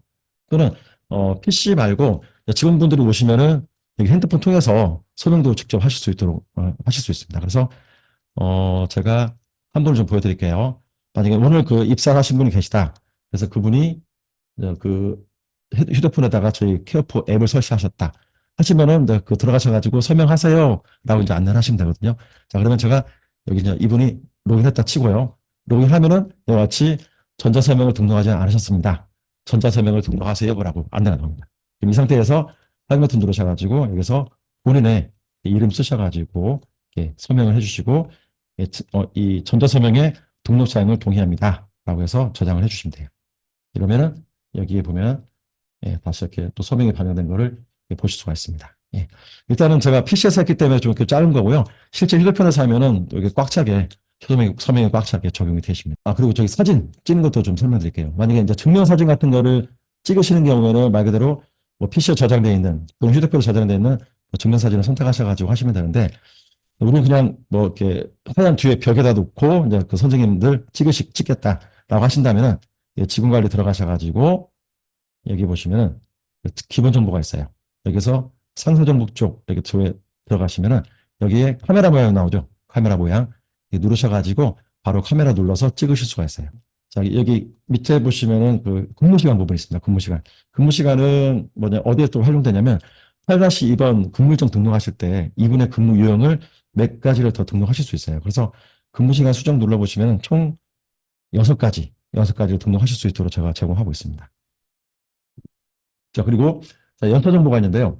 연차 정보는 뭐냐면 참고로 저희 케어폰은 회계연도로 연차가 발생되는 게 아니고 입사일자 기준으로 해서 연차가 발생됩니다. 그리고 저희는 근로기준법 60조에 따라서 연차가 이제 금연차가 끝나면은 남아있는 연차가 있다 하더라도 2월 할 수 없고요. 다음 연차로 또 연차는 자동적으로 소멸되는 방식으로 진행됩니다. 그래서 간혹가다 연차 부분에 대해서 문의하시는데 저희는 자녀 기간은 전년도에 쓰지 않은 자녀 연차에 대해서 2월 처리 기능은 절대 없습니다. 자, 그리고 공단도 마찬가지로 자녀 2월하는 기능에 대해서는 안내를 하지 않고 있는 걸로 알고 있습니다. 그래서 저도 공단하고 똑같은 방침으로 해가지고 이와 같이 연차 부분을 반영하고 있고요.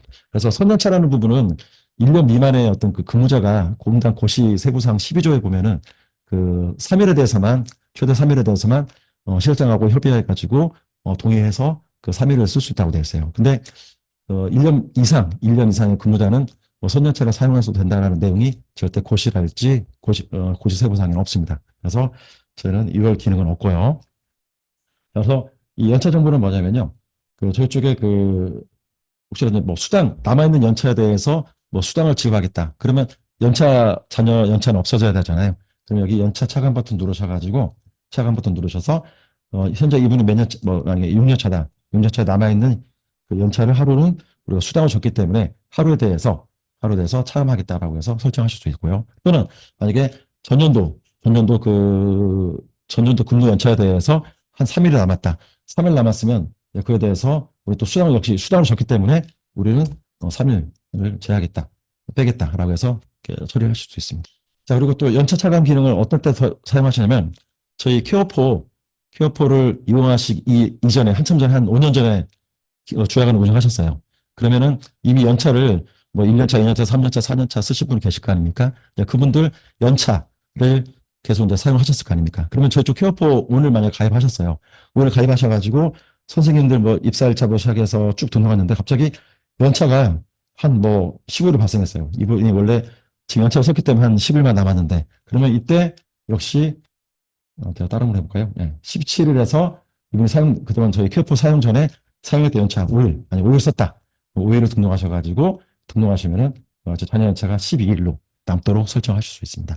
자, 그리고 저희는 그 1년 미만에 대해서 이제 입사하면 다음 달, 이제 만근 시 다음 달에 연차 발생하도록 이제 근로기준법 60조 나와 있는데요. 근데 저희는 그 기능은 프로그램에 반영되어 있지 않습니다. 그래서 뭐 8-2번 쪽에 근무가 월 기준 근무 시간을 만족해가지고 이분은 만근이 됐다라고 해서 저희가 이 시간하고 연차랑 연동해가지고 제가 뭐 연차 제공 또는 이분이 근무 인정, 월 기준 근무 시간을 충족하지 않았기 때문에 연차가 발생되지 않았다. 그런 어떤 기능은 저희 쪽에 적용이 안 돼 있어요.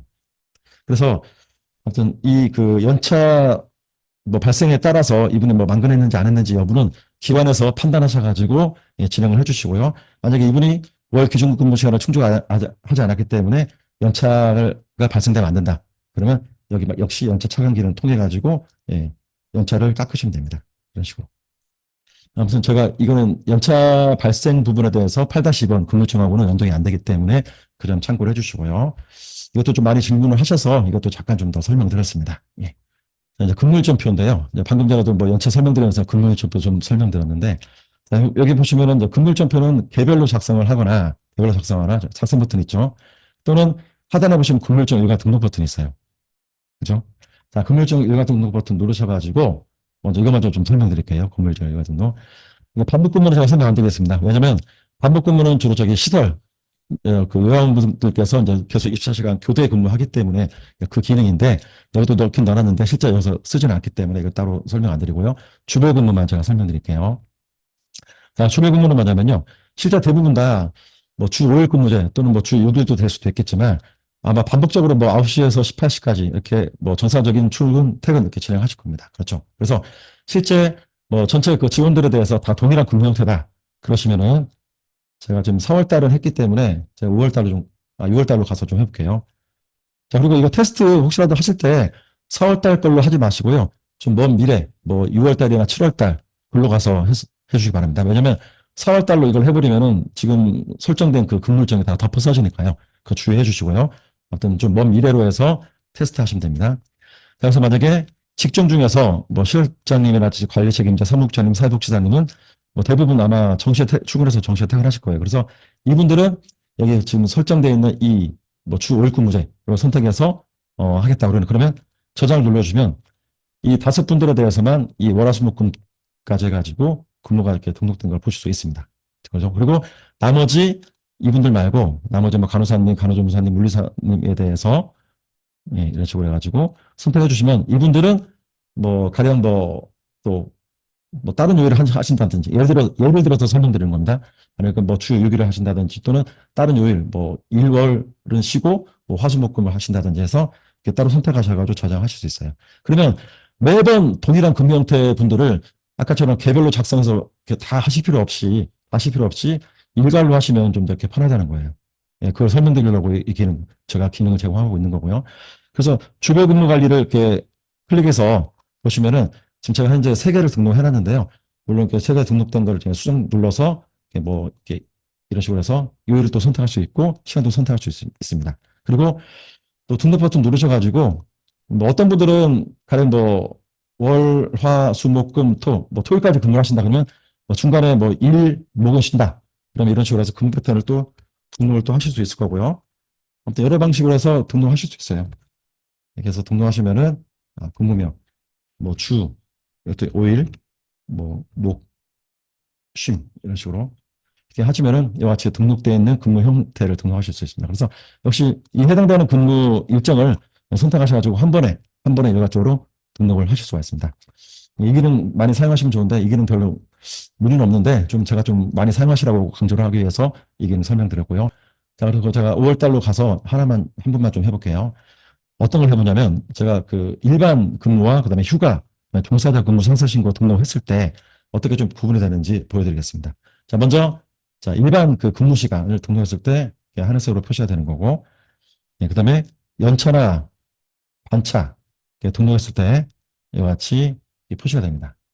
근데 보면 또 어떤 기관은 이런 질문도 하더라고요. 지금 제가 이거 좀 나와서 설명드리는 건데, 자, 연차를 우리는 1시간만 해서 하겠다.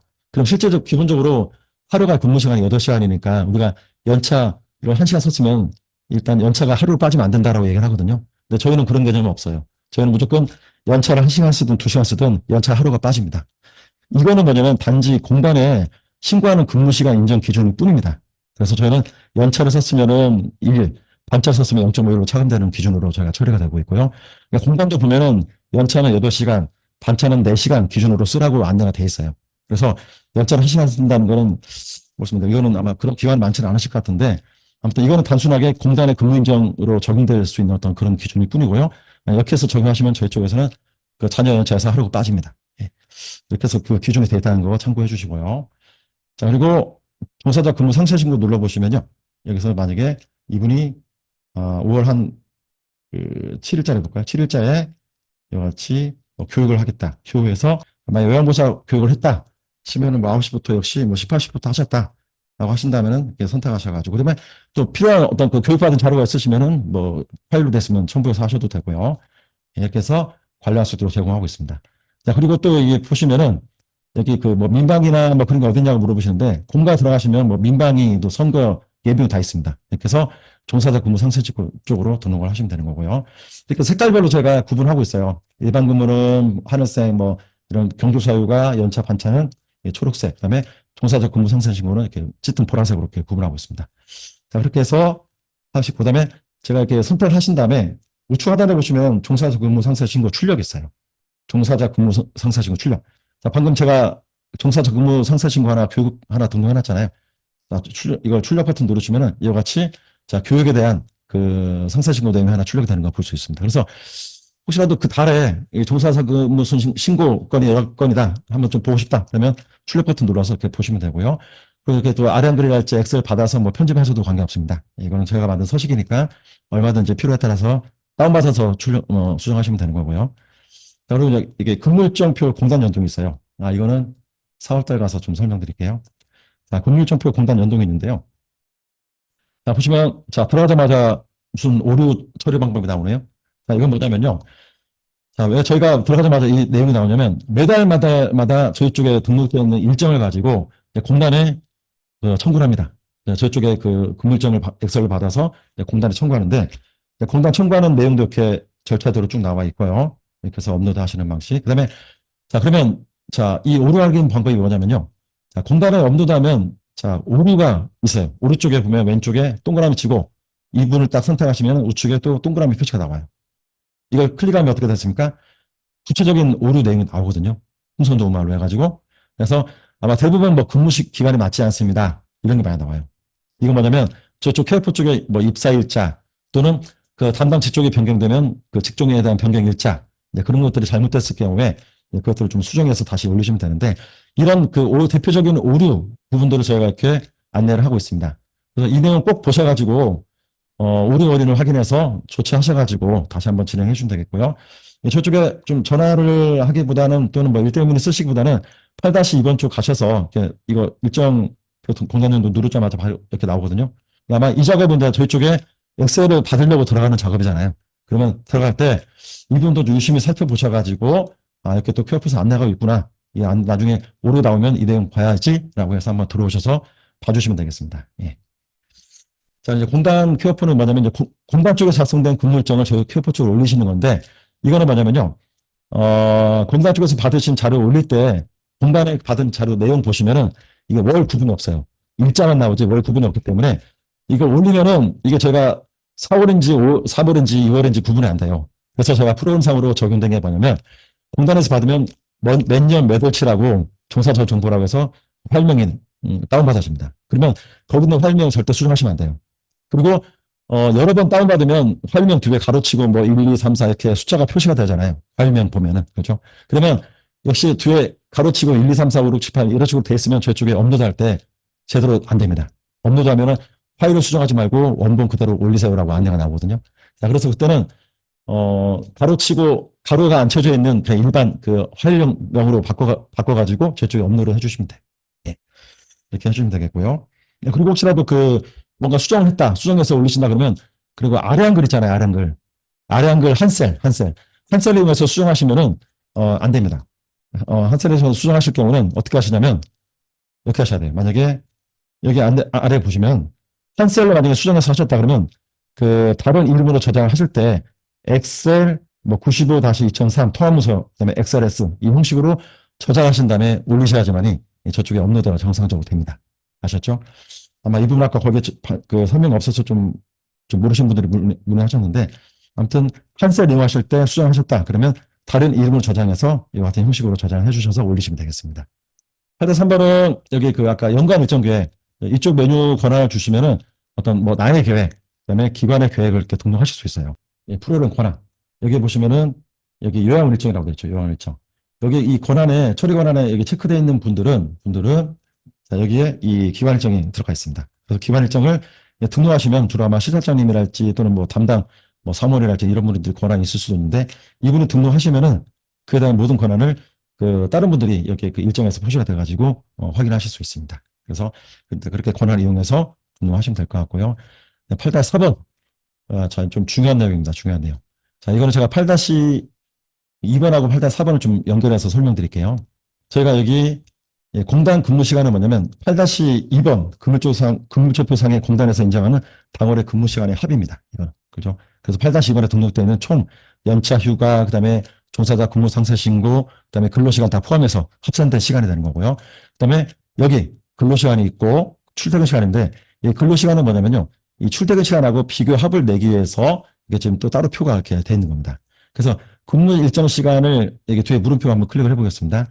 여기서 뭐냐면 좀 빠져있는 시간에 대해서 안내가 돼 있어요. 그래서 실제 근로시간만 여기 적용이 돼 있거든요. 근로시간하고 휴게시간만 적용돼 있고 종사자 근무 상세 신고하고 휴가, 연차, 경조사 휴가, 그다음에 유급 대체 휴일 그런 것들은 다 빠져 있습니다. 그래서 순수한 근로시간만 적용이 되어 있는 거고요. 그다음에 휴게시간, 그다음에 출퇴근 시간은 말 그대로 실제 선생님들 출근한 시간, 퇴근 시간한 시간, 그다음에 휴게 시간은 두 개의 어떤 합을 같이 더하기 위해서 여기 나와 있는 이 휴게 시간을 그대로 반영해서 합산을 하고 있습니다. 자, 우측에 보면은 자, 먼저 강땡수 이분을 볼게요. 이분이 시간이 근무 시간보다 적어요.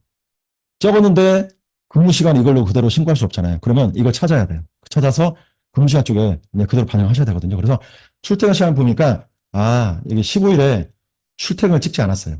그죠? 다른 날짜는 출퇴근 다 찍었는데 여기 15일만 찍지 않았습니다. 그래서 이분 실제 오지 않으신 건지 확인하시고 만약 오셨다.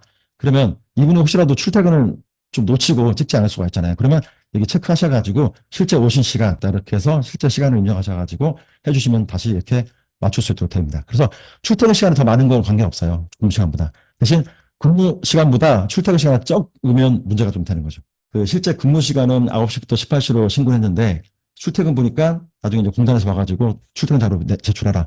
제출해 보니까 이분이 지각도 하시고 조퇴도 하셔가지고 문제가 된 거죠. 그래서 그럴 때는 이제 환수 조치가 답니다. 왜 이런 거를 뭐 자진 신고도 안 하고 그냥 청구해서 그냥 받았느냐라고 해서 환수 대상이 될 수 있습니다. 아무튼 이런 거 특히 주의하셔야 됩니다. 또 하나 더 설명드릴게요.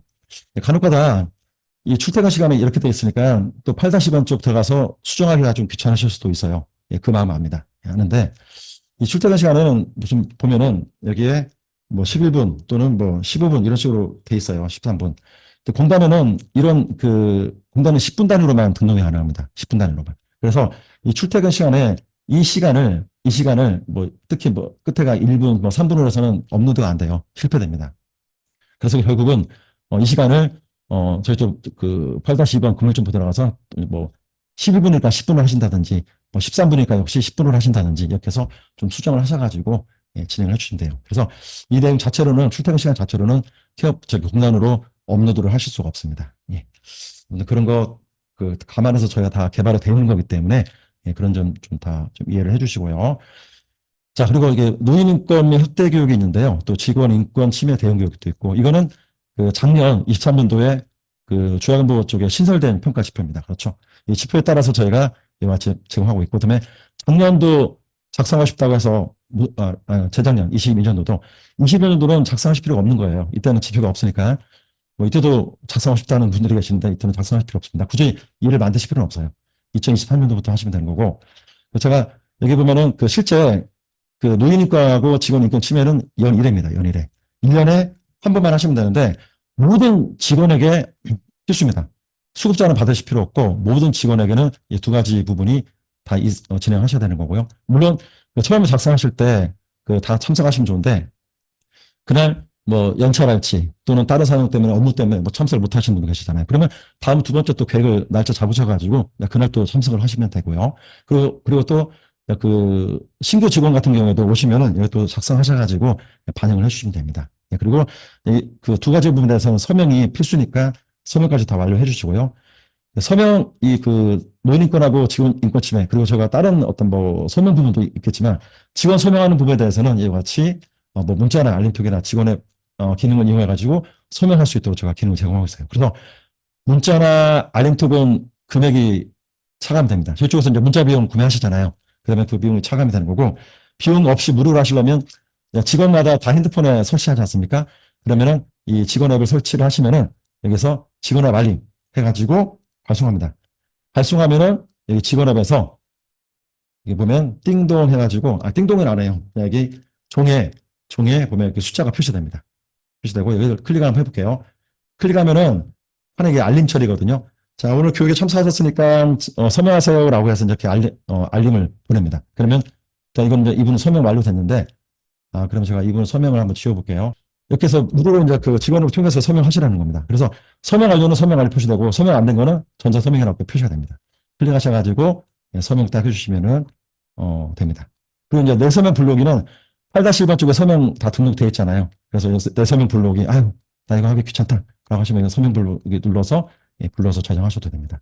그럼 여기 서명 완료를 바뀌고 다시 여기서도 서명이 된 걸로 표시가 되는 상황 된 훈련.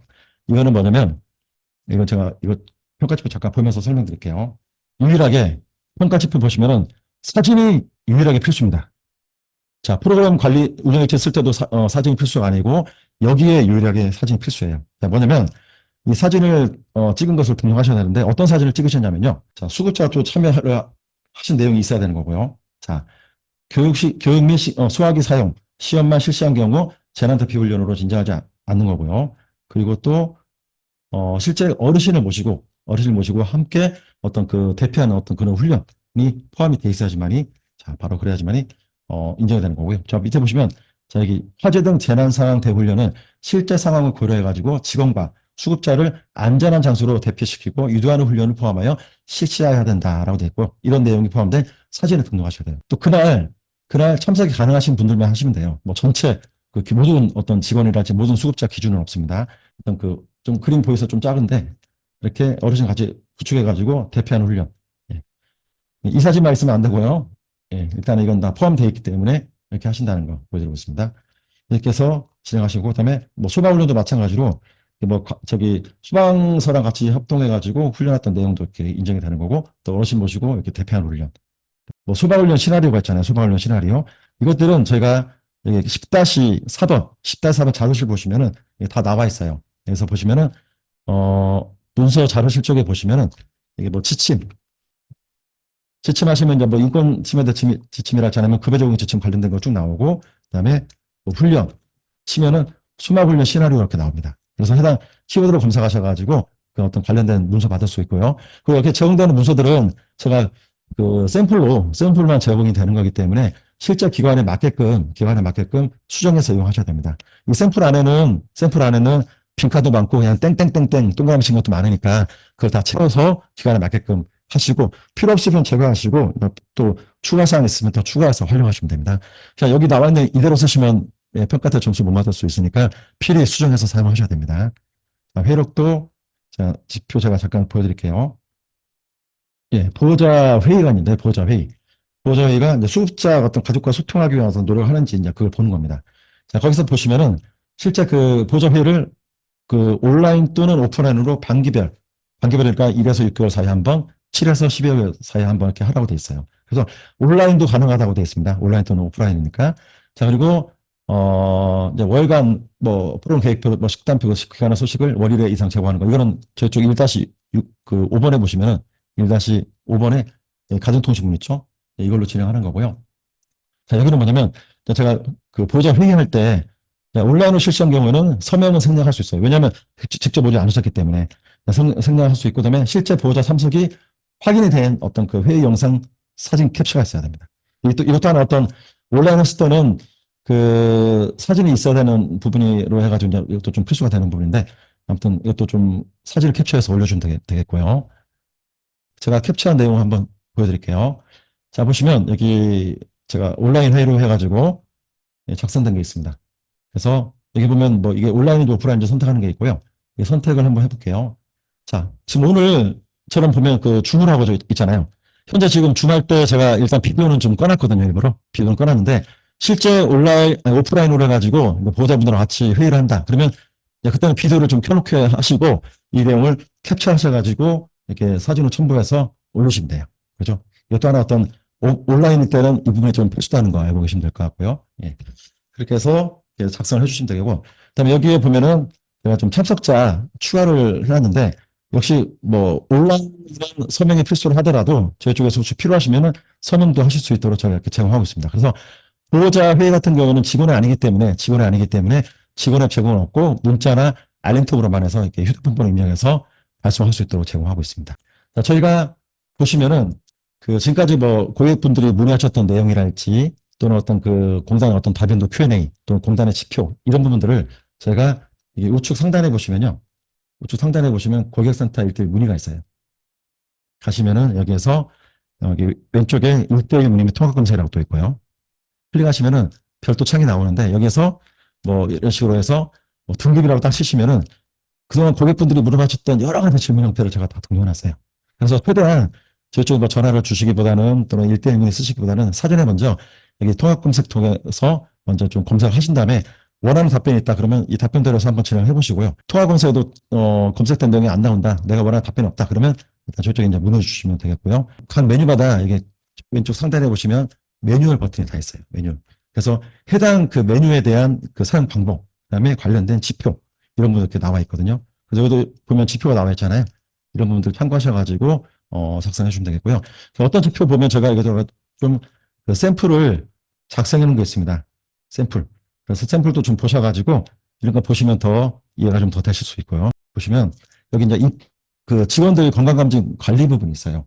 여기 뭐냐면 연간 관리 현황. 그 뭐냐면 실제 평가지표 보시면 모든 종사자는 1년에 한 번씩 그 건강검진을 받도록 되어 있습니다. 그렇죠. 우리가 일반적으로 받는 그 어떤 그 건강검진. 그 다음에 여기는 이제 입사 전 건강검진 제출해라 가지고 실제 그 급여 개시 이전 그 1년 이내에 건강검진 자료를 뭐 언제 제출했는지 그런 내용들 작성하도록 되어 있는데요.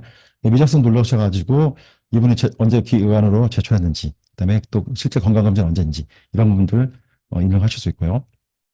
그다음에 사진 첨부는 뭐냐면 실제 그 건강검진 통보서를 뭐 문서나 또는 이렇게 직접 주시면 뭐 사진 찍어가지고 올리셔도 되고요. 아니면 파일로 되어 있으면은 파일 이렇게 첨부하셔가지고 올리실 수도 있도록 제공하고 있습니다. 이렇게 건강검진 마찬가지로 작성하시면 똑같이 사진 첨부랄지 자료 첨부 기능 되어 있으니까요. 이걸 최대한 많이 좀 활용해 주시면 되겠습니다. 예. 예. 그리고 만약에 혹시라도 이분이 그 24년도 오늘 만약에 입사하셨다. 오늘 입사하셨는데 24년도 그 한 4월 1일 날에 건강검진 받았다. 그러면 이분은 24년도에는 건강검진을 받는 대상이 아니잖아요. 그래서 만약에 여기에 이분이 그 만약에 4월 1일자로 이렇게 했다. 4월 1일자로 이건 샘플이니까요. 저장 한번 해보겠습니다. 그러면 이분은 예, 4월 1일자로 나와 있고요. 그다음에 여기 연관관리 현황에 24년도에도 분명히 이분은 그 4월 1일자로 이렇게 표시가 되는 걸 볼 수 있습니다. 여기 하단에 보시면. 그래서 하단에 보시면요. 제가 화면을 좀 크게 해볼게요. 이게 또 뭔가 하고 이렇게 문의하시는데 아까 그 입사전 쪽에다가 24년도로 해놨기 때문에 이분은 금년 재직 중인 그 직원들에 대해서 이분은 그 더 이상 24년도에 그 건강검진을 받으실 대상이 아니시라는 겁니다. 그렇죠? 그래서 이분은 이제 내년에 받으신다는 거고, 어차피 입사 전에 금년에 받으셨기 때문에, 예, 이 재주증의 지원에 대해서는 따로 받으실 필요가 없다는 겁니다. 이제 수급자 관리도 역시 아까 그 종사서처럼 마찬가지로 그 지원 신규 등록처럼 수급자 신규 등록 이제 개별적으로 또 하실 수가 있습니다. 자, 보시면은 그 아까 수급자 관리도 역시 9-1-1 통해 가지고 일괄적으로 등록할 수 있도록 한번 설명드렸잖아요. 자, 9-1-1와 한번 다시 한번 보여드릴게요. 네, 수급자 정보 공단 연동. 이거 역시 저희 쪽 처음 가입을 하셔가지고 일괄적으로 한 번에 공단에 있는 자료를 올리시는 거고요. 그다음에 이제 그 이후에 뭐 이제 한 분, 두 분 정도 오셨다. 그러면 뭐 공단에 뭐 매번 인증서 가지고 로그인하셔서 예, 물론 이제 정보 확인차 들어가서 보셔야 되는데 예, 꼭 그 엑셀 받아서 다시 올리실 필요는 없다는 거죠. 그래서 이게 수급자 신규 등록 버튼 누르셔가지고 예, 그 수급자 뭐 이름부터 시작해서 이렇게 정보 다 등록해 주시고 그다음에 그 예, 제가 등급 이렇게 설정하는 게 있는데요. 1에서 인지지원 등급까지가 있고 만약 어르신이 등급 A로 오셨다. 그러면 등급 A로 이렇게 선택하셔가지고 예, 인정기간까지 같이 해서 예, 등급의 수가에 대한 뭐 일별 또는 월별 또는 뭐 서비스별로 이렇게 선택해서 등록하실 수 있습니다. 그러면 제가 이거 기준은 뭐냐면요. 이 서비스별 이렇게 또 나오는데 이것도 역시 저희가 그 일반 등급에 대한 그 시간 단위로 해서 그 금액을 넣을 수 있도록 이렇게 적용하고 있어요. 그러니까 필요 따라서 뭐 이렇게 선택하시면 될 것 같고요. 자, 그리고 나머지 정보 이렇게 입력을 해서 진행을 해주시고, 그다음에 승인구간. 승인구간은 뭐냐면, 공단 그 전산, 롱텀 전산에 보시면은 그 기관하고 어르신 주소지에 대해서 그 어떤 이동 서비스 구간 설정하는 게 있습니다. 그렇죠? 그 설정을 뭐 5km 미만인지 또는 5km 이상부터 10km 미만인지 정확히 예, 지정을 해주시면 돼요. 그래서 혹시라도 현재 이분이 아직은 미승인 상태다. 그러면 미승인으로 이렇게 해서 등록을 해주시고요. 나중에 그 공단에 승인돼 가지고 어떤 그 이동수의 승인관이 뭐 조정됐다 또는 등록됐다 그러면 이제 그때 이력을 또 등록하시면 되는 겁니다.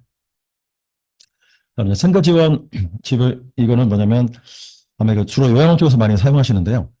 아마 제가 주야간 쪽에도 제공한 이유는 아마 법인 어떤 그 단체에서 법인 업체에서 주야간도 어떤 법인이 있으실 거잖아요. 법인에서 뭐 기초 어르신 같은 경우에는 뭐 지원 차원에서 뭐 식사비 또는 뭐 간식비를 안 받는다든지 그런 부분도 있는 것 같아요. 그래서 그냥 뭐 혹시라도 필요하시면 기능 쓰시라고 해서 제공하는데 이걸 체크하시면은 이 어르신에 대해서 청구서 생성할 때 식사 재료비와 간식비가 청구되지 않습니다. 역시 이것도 이력에 따라서 날짜에 따라서 구분할 수 있는 거고요. 그리고 이렇게 해서 등록을 해주시면 되고요. 아까 그 치매 상담실을 만약에 운영을 하신다면은 어르신 치매 상담실 사용으로 체크해서 저장해 주시고 그다음에 또 케어그룹도 아까 제가 9-1-1에서 설명드렸다시피 이렇게 선택을 또 하실 수 있습니다. 그래서 어르신 뭐 등급이나 또 어르신 뭐 상태에 따라서 구분해서 등록해 주시면 되는 거고요. 보조 정보는 제가 예, 좀 이따 설명드릴게요. 일단 우선은 수급자 등록을 하셨습니다. 그러면 여기 혹시라도 이제 수급자 정보에 대해서 그 뭐 인정 등급 뭐 변경 갱신 이건 뭐냐면 수급자 어르신의 그 등급이 갱신되거나 또는 등급이 바뀌거나 하는 경우가 좀 있을 수 있지 않습니까? 어르신 상태에 따라서. 그럼 이제 공단에서 이제 그에 대한 그 결과서를 이제 보내주면은 그에 따라서 그 등급 갱신된 내용을 이렇게 이력을 계속 추가를 해주시면 돼요. 이게 뭐냐면 이것도 중요한데요. 간혹 가다가 그 갱신된 그 뭐 등급이랄지 또는 갱신된 기간을 이 버튼 인정 등급 갱신 버튼 눌러서 하지 않고 그냥 바로 그 조회 연장 버튼 눌러서 수정하시는 경우가 있더라고요. 그래서 수정하시면 이게 또 그대로 덮어 써집니다. 아셨죠? 그래서 아마 이렇게 이력이 쌓인 경우는 아닌데 아마 이력이 한 개만 있으신 분 같은 경우에 아마 바로 그냥 수정을 하실 수 있도록 제가 제공하거든요. 잠시만요. 아, 이거 좀 제가 한번 지워보고 해볼게요. 어떤 경우냐면 주로 이 경우 있지 않습니까? 이 경우에 조회미 연장 버튼 눌러서 바로 수정 연장 눌러가지고 그냥 수정을 하시더라고요. 바로. 그러면 과거께 다 그냥 덮어서지기 때문에 없어집니다. 그래서 월 중에 바뀌었는데 왜 과거께 없어졌냐고 저희 쪽에 물어보세요.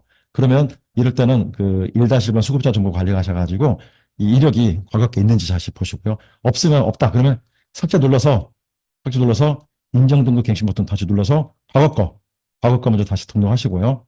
과거가 만약에 2020년도다. 그리고 20년도부터 한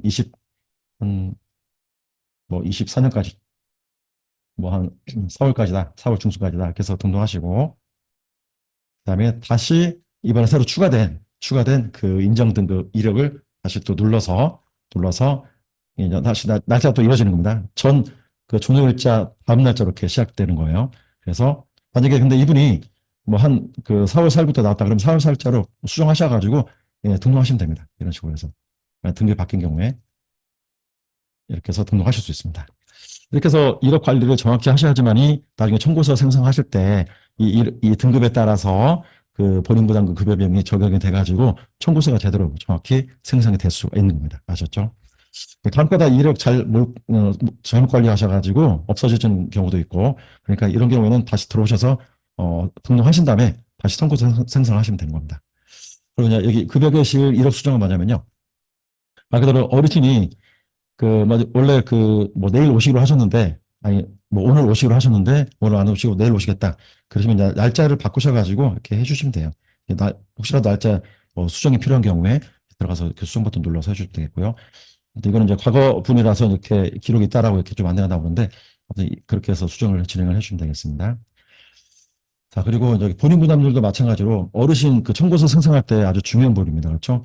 이 어르신이 뭐 일반 15%인지 아니면 강경 9%인지 아니면 또 강경 6%인지에 따라서 본인 부담금이 달라지잖아요. 그래서 역시 이것도 바로 그냥 그 바뀌었다고 해서 수정 버튼 누르지 마시고 여기서 바로 그냥 수정 버튼 눌러서 바뀌었다고 하지 마시고 바로 또 신규 등록 눌러서 이력을 차곡차곡 쌓으셔야 돼요. 아셨죠? 그리고 혹시라도 이게 막 매달마다 바뀌는 분들도 계시더라고요. 그러면 계속 이력을 쌓으시면 되는 거예요. 왜냐면 그 바뀐 이력에 따라서 청구서가 이제 반영이 되는 거고요. 그렇게 해서 이 이력을 정확히 관리를 하셔야 됩니다. 예. 그리고 또 이런 질문도 가시는데요. 등급 인정 변경 게시 들어가면은 여기에 인정 등급 변경 처리 작업 이력이 있어요. 이거는 그냥 작업 이력일 뿐이지 공단 평가단에서 오셔가지고 보셔도 아무 관계 없어요. 이건 아무 뭐 문제 없는 사항이고 그냥 언제 바꿨는지 이제 그 이력을 보는 것 뿐이기 때문에 뭐 간혹가다 이것도 지워달라고 요청하시는데 이거는 공단 평가랑 아무 관계 없고 봐도 아무 관계 없습니다. 예. 아셨죠? 또 이게 불행부담도 마찬가지로 봐도 아무 관계 없습니다. 이런 부분들이 이 부분도 그래서 정확하게 이 두 가지 같은 경우에는 이 등급 인정 기간하고 그다음에 본인 부담률 같은 경우는 정확히 신규 등록 눌러서 이력을 차곡차곡 쌓으셔야 돼요. 물론 기존에 등록되어 있는 이 본인 부담률 잘못됐다 그러면 수정 들어가서 잘못된 건 이제 바로 수정하시면 돼요. 아셨죠? 예, 이렇게 하시면 됩니다.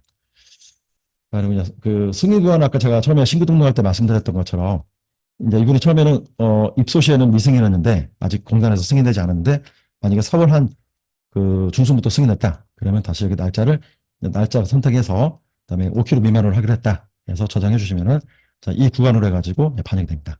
이게 왜 중요하냐면요. 이게 왜 중요하냐면 저희 쪽에 보면은 그 화면 좀 이동하겠습니다.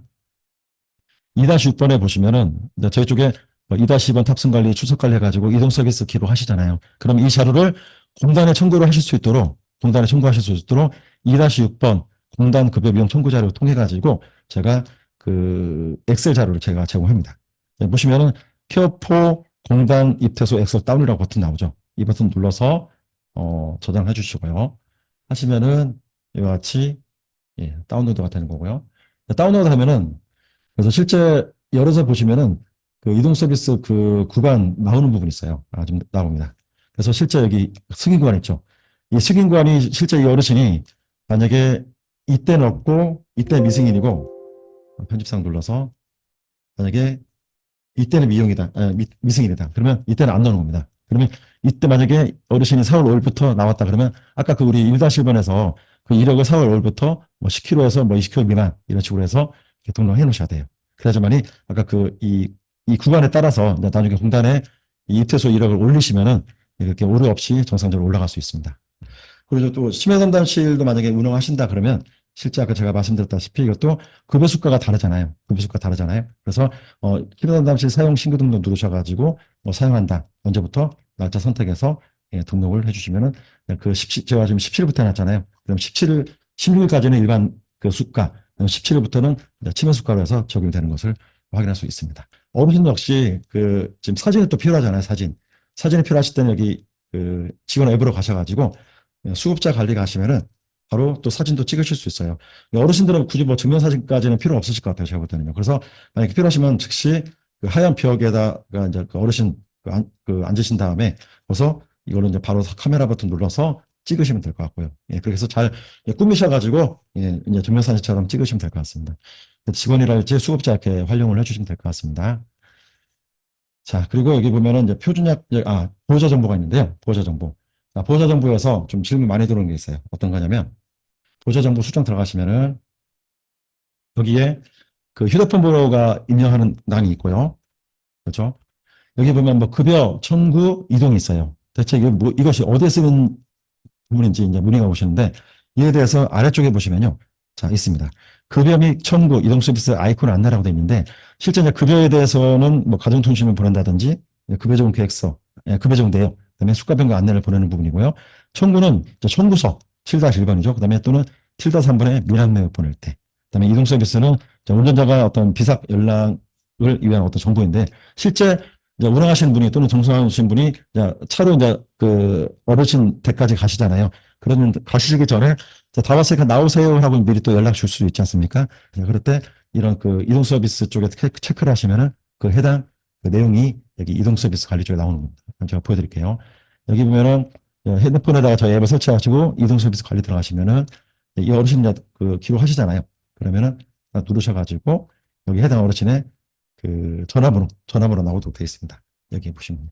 제가 지금 강준호 어르신만 좀 등록해놨는데요. 어르신한테 어르신의 그 전화번호 나오고 또 전화번호 아이콘 클릭하시면 또 전화까지 할 수 있게끔 되어 있습니다. 그래서 여기 또 위치 정보까지 해서 하시면 이제 그 지도가 또 표시가 되는 거고요. 핸드폰에서. 이렇게 해서 진행을 해주시면 됩니다. 예. 그리고 이제 실제 그 실거주지로 가셨다 그러면 여기 실거주지까지 체크를 하셔가지고 기록을 완료해 주셔야지만이 실제 이동 서비스로 해서 공단에서 청구가 가능합니다. 체크가 없으면은 이동 서비스로 인정이 안 돼가지고 청구가 안 됩니다. 실제 어르신이 그 계시는 그 실거주지로 가서 탑승을 하셔야 되잖아요. 그래서 이 부분들에 대해서 설명을 드렸고요.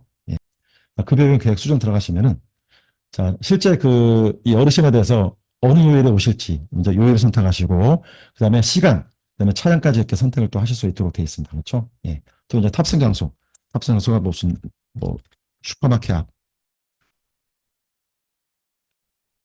요즘 마트라고 하는데 이거는 특히 이제 탑승 장소 같은 거 좀 많이 물어보시는데요. 이거는 그냥 현재 시점에서 탑승하신 장소를 그냥 관리하는 것뿐이에요. 이게 어떤 과거에 또 현재의 어떤 그 시점을 따로 관리하지 않습니다. 그래서 탑승 장소는 뭐 공단 평가지표 나와 있지도 않고 또 이동 서비스 기록지 출력할 때도 나와 있지 않기 때문에 그러니까 현재 탑승하는 장소가 어딘지만 확인하는 용도일 뿐입니다. 그래서 이게 바뀌면은 과거 거 2-2번의 탑승 일지의 과거 거도 다 바뀌는데 이거는 그냥 현재 시점에 탑승 장소만 중요하기 때문에 어떤 그 바로 바꾸셔도 그냥 과거까지 다 바뀌는다는 거 참고해 주시면 되겠고요. 탑승하는 그 어느 장소에서 하실지를 기록하는 거기 때문에 말 그대로 시점 관리는 따로 하지 않는다는 거 알고 계시면 되겠습니다. 그리고 비급여 일정이라는 부분인데요. 비급여 일정은 뭐냐면 주로 인지지원 등급 같은 경우에 그 어르신이 총 8시간 이용하시면 한 월 12회 정도밖에 이용 못 하실 거예요. 그렇죠? 그러면 12회 이용하시고 나서 나머지도 오신다. 나머지 날짜도 오시겠다 그러면 비급여로 선택을 하셔가지고 나머지 오시는 날짜로 요일을 선택해서 그 일정을 등록하실 수 있도록 제가 제공하고 있습니다. 그래서 비급여 일정에 대해서 수가 변경 누르셔가지고 수가를 뭐 얼마로 하실지 그 비급여 했던 날짜에 대해서 그래서 등록하실 수 있도록 제공하고 있고요. 역시 이것도 좀 이따 오후에 좀 구체적으로 설명드릴 거예요. 그래서 만약에 비급여 아마 1등급에서 5등급은 이게 해당이 안 될 건데 주로 인지지원 등급 어르신 많이 활용하실 것 같습니다. 그래서 비급여로 해서 여기 급여용 계획 쪽에서 설정해 주시고 그다음에 비급여까지 선택하신 다음에 2-1번 요통관리에서 등록하시면 이게 비급여로 해서 반영이 됩니다. 그래서 나중에 7-1번 청구서 생성하면 이 설정되는 이 비급여 금액으로 또 생성도 하실 수가 있어요. 예. 물론 또 그 일반 급여로 해서 또 전환도 가능하시고요. 그러니까 비급여 또 일반 급여로 해서 다 전환도 가능하십니다. 자, 표준약관은 뭐냐면요. 말 그대로 이제 그 기관하고 어르신 또는 보호자분들 같이 계약을 하시는 부분이지 않습니까? 그래서 실제 표준약관 작성하시다 보면은 아까 말씀드렸다시피 처음에 그 표준사항 쪽에 그 확인사항 부분 잠깐 설명드렸잖아요. 이 표준약관 쪽에 그 좀 조항을 좀 수정하고 싶다. 수정하고 싶은데 어떻게 할 수 있냐. 이제 그걸 여쭤보시는데 이거는 공정거래위원회 쪽에서 제공되는 약관 부분이기 때문에 일단 수정할 수 없도록 제가 다 고정시켜 놨습니다. 그래서 그 보호자분들이나 수급자 어르신들한테 안내사항을 우린 추가하고 싶은데 어떻게 하고 싶냐라고 말씀하셨는데 그래서 아까 제가 9-1번에 가시면은 9-1번 잠깐 가겠습니다. 9-1번에 표준사항 확인사항 수정이라고 있습니다. 여기다가 이 내용을 등록하시면은 자, 표준약관 쪽에 자, 이 내용이 반영이 됩니다. 네, 여기에 보면 아까 그 등록했던 그 확인사항 또는 뭐 동의사항이라고 해서 그 내용이 방해되는 거고요. 그래서 이 내용을 고객분들, 수급자분들한테 또는 보호자분들한테 안내하는 용도로 해서 이렇게 추가하셔가지고 이렇게 반영해 주시면 돼요. 축에 보시면은 이제 부가문서들이 있고요. 그다음에 개인정보 동의서랄지 이동서 서비스 안전 수칙이라는 게 있습니다. 개인정보 동의서는 어르신이 계속 입소 중에 계속 하시면은 또 중간에 또 뭐 그 계약서 다시 또 쓸 수도 있잖아요. 필요에 따라서 그때마다 또 개인정보 동의서를 또 추가적으로 같이 보내실 필요는 없어요. 그냥 처음에 입소했을 때 처음, 그다음에 중간에 또 입소 중일 때 중간 또 계약서를 쓰신다. 그때는 보내실 필요 없고 또 이분이 계약을 해지하고 다시 또 저희 입소하셨다. 그러면 그때는 또 신규이기 때문에 그때는 개인정보 동의서를 같이 첨부해서 보내시면 됩니다. 물론 그냥 우리는 매번 보내겠다 하시면은 뭐 보내도 관계는 없는 거고요. 문제되지는 않습니다. 기타 비용 쪽 설명드릴게요. 기타 비용. 어차피 나머지 부분은 다른 메뉴에 다 있는 부분이기 때문에 기타 비용 쪽 설명드릴게요. 자, 기타 비용 작성은 뭐냐면요. 자, 먼저 청구서를 잠깐 보여드릴게요. 7-1번. 7-1번 청구관리 가시면 여기 지금 청구서 하나 생성되는 거 있거든요. 자, 보면 청구서 수정 한번 들어보겠습니다. 여기 보면 그 기타 비용이라고 있어요. 기타 비용. 기타 비용 쪽에 결국 반영되는 그 항목들인데요. 자, 보면은 이 어르신이 그 이제 4월달 청구서를 생성해야 되는데 이 어르신이 지금 광준이 어르신 제가 해보겠습니다. 자, 기타 비용 작성하셔가지고 이분이 그 한 4월 1일자에 뭐냐면 뭐 사탕 사달라고 해서 사탕 사드림, 뭐 알사탕 이렇게 쓰셔가지고 비용이 한 5천 원이다 라고 해서 쓰시면 됩니다. 그래서 이걸 청구할지 말지를 당연히 청구하셔야겠죠. 기관에서 뭐 무료로 좀 제공하는 것도 있겠지만 물론 이제 어르신께서 드시고 싶다 해서 이제 보호자분들 어떤 그 비용이 좀 청구가 돼야 되는 부분이고요. 이렇게 해서 또 영수증까지 또 첨부할 수 있도록 제공하고 있습니다. 영수증 제가 아무나 좀 해볼게요. 여기서 저장해 보겠습니다. 저장하시면은 이와 같이 기타 비용 쪽에 추가되고요. 또 하나 더 작성해 볼게요. 작성을 해서 근데 이 어르신에 대해서 보니까 가만 생각해 보니까 2월 달에 우리가 3월 달에 우리가 청구 못한 게 있었네. 그래서 지금 4월 달 쪽에다 반영할 수가 있어요. 그래서 발생일자를 3월 달로 선택하시고 그때 뭐냐면 그 뭐 물티슈 이거를 좀 뭐 고급스러운 걸로 해서 한 10,000원짜리를 구매했다라고 해서 역시 청구로 해서 또 역시 영수증 첨부하시면 되겠고요. 영수증 이걸로 해볼게요. 청구해서 이렇게 두 가지 발생자는 이렇게 뭐 4월 말고 3월도 있겠지만 4월 달 같이 청구해서 하실 수 있습니다. 그래서 제가 이거를 청구하는 거 보여드릴게요. 자, 강준희 어르신 청구 생성 한번 해보겠습니다. 자, 보면 기타 비용 쪽에 아까 제가 1-1번 보시면은 총 금액이 15,000원이잖아요. 자, 15,000원에 대한 금액이 여기 표시가 되는 걸 보실 수가 있어요. 그죠?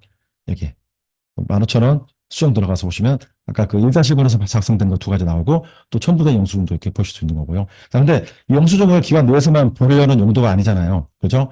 실제 그 보호자분들이 보실 수 있는 용도인데 청구서 발송을 해가지고 만약에 실제 보냈지 않습니까? 자, 보내면 제가 미리 보기 통해서 보내볼게요. 자, 미리 보기 통해서 청구 확인 내용 보시면은 자, 여기에서 청구서 내용 쭉 보시고 이제 본인 부담금에 대한 그 비용 나오고 자, 보면 여기 기타 비용 쪽에 금액이 나오고 상세가 나와요.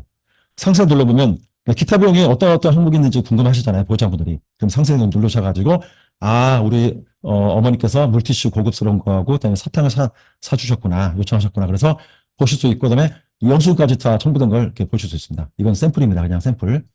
영수증 이렇게 보실 수 있다는 거. 여기까지 첨부하셔가지고 좀 더 그 보호자분들한테 신뢰도를 향상시킬 수 있도록 이렇게 진행하실 수 있습니다. 그리고 이제 식사 간식 계획 부분인데요. 자, 이분도 좀 설명드릴게요. 이것도 가끔가다 좀 질문이 들어오시거든요. 자, 기본적으로 기관에 그 9-1번에 가시면은 이 기관에 이렇게 식사 제공 설정 수정 부분이 있어요. 근데 만약에 어르신이 우리는 만약에 토요일 날 일요일 날 안 한다. 근데 어르신이 만약에 토요일 날 진짜 어떤 뭐 관계보호랄지 여러 가지 또 사유로 인해서 오실 수도 있잖아요. 그죠? 그러면 이 어르신 같은 경우에 식사 간식 계획 설정을 들어가셔가지고 자, 수급자 개별 설정으로 선택을 하시고요. 이 어르신이 만약에 토요일도 아침, 점심, 저녁, 일요일도 아침, 점심, 저녁을 다 드신다라고 해서 저장을 해주시면 됩니다. 그래서 또 어르신별로 개별적으로 이렇게 뭐 한도액을 이렇게 또 정하실 수도 있고요. 물론. 아까 기관 한도액은 9-2번에서 설정할 수 있도록 제공하고 있잖아요. 근데 어르신별로 따로 설정하는 부분인데, 가급적 이거는 차별을 두기보다는 좀 뭐 동일하게 하신다거나 아니면 뭐 차별 두신다면 그에 대한 정확한 근거가 있으시면 될 것 같아요. 이렇게 해서 어르신들 식사 간식 계획까지 해서 등록하실 수 있고요. 그다음에 이제 수급자 관리 서류는 뭐냐면 말 그대로 이 수급자 관련된 뭐 입소시 어떤 서류랄지 또 그 밖에 어떤 뭐 등급 변경된 서류랄지 여러 가지 또 기타 등등의 서류가 있으실 거 아니겠습니까? 그 서류들 뭐 사진 찍어서 올리신다든지 또 파일 있으면 파일로 첨부해서 올리신다든지 관리할 수 있도록 제공이 되고 있습니다.